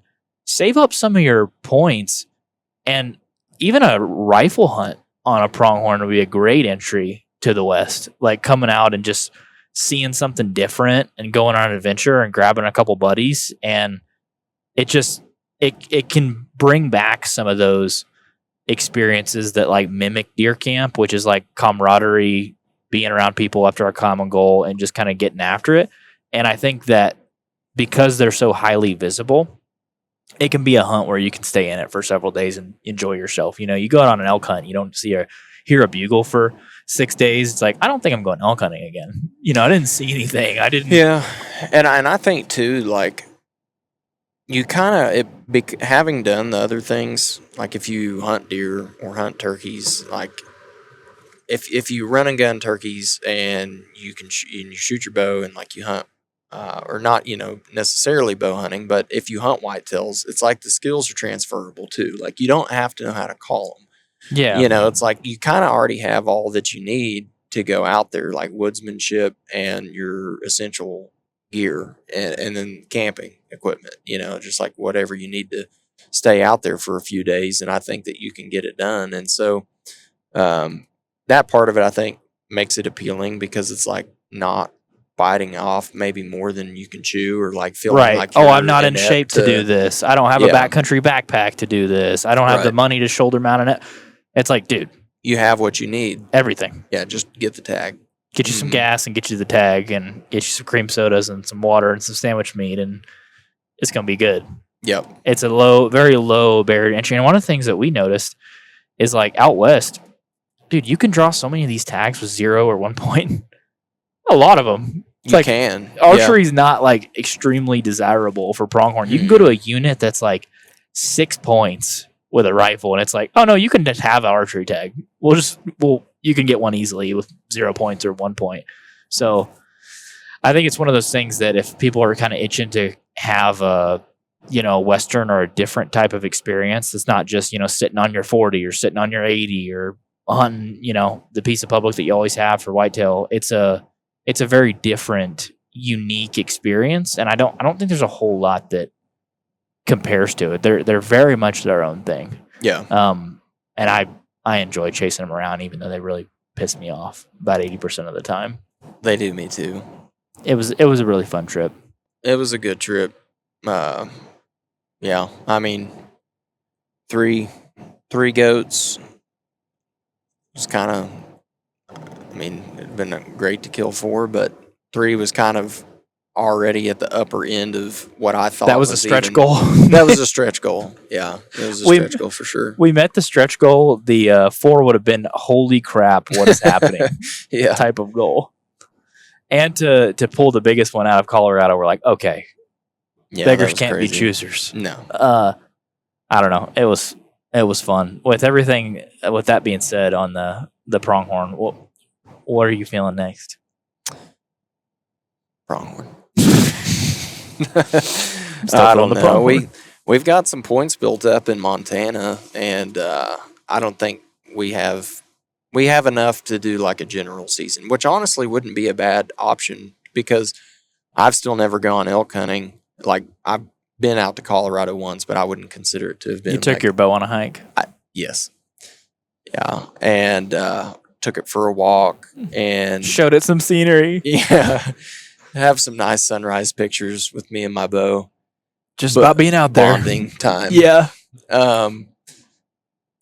But in Montana, that might not be a bad strategy for us. Is like go take we've got enough preference points built up, but we don't have enough bonus points to draw like a quality unit. So maybe go ahead and go get some experience hunting mule deer or elk in a general unit with the preference points that we already have built up, and then continue building those bonus points for a unit that we actually want to get in for what might be perceived to be a higher quality experience. But without having hunted them before, I probably wouldn't want to draw in for somewhere that Some primo unit. I have a 340-inch bull come in and don't know what I'm doing. Well, it's like if there was a bunch of 80-inch pronghorn in a unit and you never hunted them before, it's like, that's super cool. You're going to get to see them and admire them. But if you've never been hunting, it's just the more that you do something, the higher likelihood of achievement there is. And then just getting out there too. It's like, I don't want to sit on the sidelines for 6 years before I get to actually go and try this thing. I'd like to go and stub my toe and cut my teeth and see if we can, learn some things. Grit one out. Yeah. Dude, it's so hard though. There's so many competing priorities on like species and places to go. I'm like, I want to do like 10 things at once. Fortunately, there's some really cool hunts and species that I'd love to get to do. Like I wouldn't say no if I had the opportunity to do it, but I feel maybe it's a good thing. I'm fairly content with like the more attainable species that can be pursued, like the elk, mule the deer, pronghorn, the mule deer. We could go and hunt coos. Like there's some cool stuff out there. Lower hanging fruit. That is attainable, and I think would yield really cool experiences that we would be, content with. Yeah, for sure. I think, that's not a bad approach. What about for you? I want to kill a moose. I want to kill a moose so bad. I want to go back to Alberta. I want to kill a moose. I do want to. I want to kill a mule deer. We went up to Manitoba 2 springs ago for black bear, and I'm okay on the black bear thing. Like that's not something that I feel like I need to go back for, but I do want to get back to Canada. Just the wilderness aspect of it, and like that being that far north, for some reason, I feel compelled to go back for something different, so I get that. I'd like to go up there and do something. Dude, I love them Canadians. Oh, they're fun. Dude, they're fun people. They're a lot of fun. I want to go back to Alberta. But that's not until 2028. Come on. It could be 27. Anything could be 27. We can will it into existence. If we think about it. you think about it hard enough, one will come out of that We can crevice. manifest it. We can manifest it, exactly. No, I think I'm pretty infatuated with the mule deer thing at the moment. Like, Yeah. I want to kill something with a substantial set of antlers. And to me, I think about like the mule deer, and I'm like, this is just a super big whitetail in a cooler habitat, you know? And it's like that backcountry experience, but getting to go after, you know, when there's a big carrot at the end of the stick, you're like, hey, the reward's big. It's a big reward. Yeah. It will not only satisfy your testosterone, but it will also satisfy what you want to do, which is kill big animals, which is what everyone wants to do. So I'm pretty infatuated with the mule deer, which is funny because like I've killed an elk and you want to kill an elk, you've killed a mule deer, and like I really want to kill a mule deer. So it might just be at pass and have to flip a coin. I would be okay with either. I would too. I would be all right with either. I would too. Well, I guess we're just kind of rolling right into whitetail season. Then we got our Macap recurve hunt coming up, but besides that, it's just back to the whitetails. Which Yeah, I get to go with Jack on his once in a lifetime walk-in hunt for elk. elk. At Yep. Wichita Mountains. Yep, in the refuge. When is that? December? December 4th, 5th, and 6th, I believe. That'll be a freaking sweet hunt. I am really excited for our McAllister hunt. Yeah. I'm excited to use the recurve. I think that thing needs to get out and eat. She needs to bark a little. She's been in her cage too long. This will be the first time for me. First time recurve hunting? Yeah. I would recommend getting it out and flinging it at some does and getting comfortable. Yeah. So I think whenever we get together first week of October, that's probably what I'm going to plan on doing. Is Bringing that recurve bringing out? the recurve. Yeah. Letting her eat? Try to shoot a doe or two. And a big buck. And a big buck. You'll probably slock a 140 incher with your recurve. Like, this ain't hard. I love this. This is good stuff. Well, I appreciate everybody tuning in and listening to us ramble about our pronghorn camp. It was a very eventful 8 days, 7 days, however long it's been. This is probably one of the nastier I've been in terms of needing a shower. I'm pretty disgusting. I feel like we got hot, cold in where we were staying on public. And we got wet. Too. And it rained. So I'm very much looking forward to being clean and getting right back after it. I think this is going to be one of those hunts that you sleep on and you wake up in a week and you're like, well, that was really cool. That really happened. Right now, I'm pretty much, my candle's burnt pretty much to the end. Yeah. And I'm right ready to sleep. So need a good reset. So for people that are listening, make sure, I've asked this on the last few videos, but if you can, if you're listening on Spotify or Apple Podcasts, make sure to leave us a rating and review. On Apple, you have to write a review and then submit it. And then on Spotify, you can just put a 5-star review, screenshot it, and send us evidence on Instagram. We're going to be sending out some of the hats that we recently made on for our merch, and cool. We will ship some of those to some of you guys that leave rating reviews. So I know I said I wanted to get up to 200 on each, but we're going to end up shipping several hats out. So you probably got a really good chance if you end up leaving us one. But if you're on YouTube, make sure to subscribe. But thanks for sticking around for my phone falling off this and us kind of doing a truck cast. I wanted to recap this hunt, but there was never really a good time where we were just sitting around at camp. Were we ever sitting around at camp? No, I don't think so. I don't think we ever sat around at camp when the sun was up. So thank you guys for checking it out. And we'll catch you guys next Monday for another episode of the pod. Bye.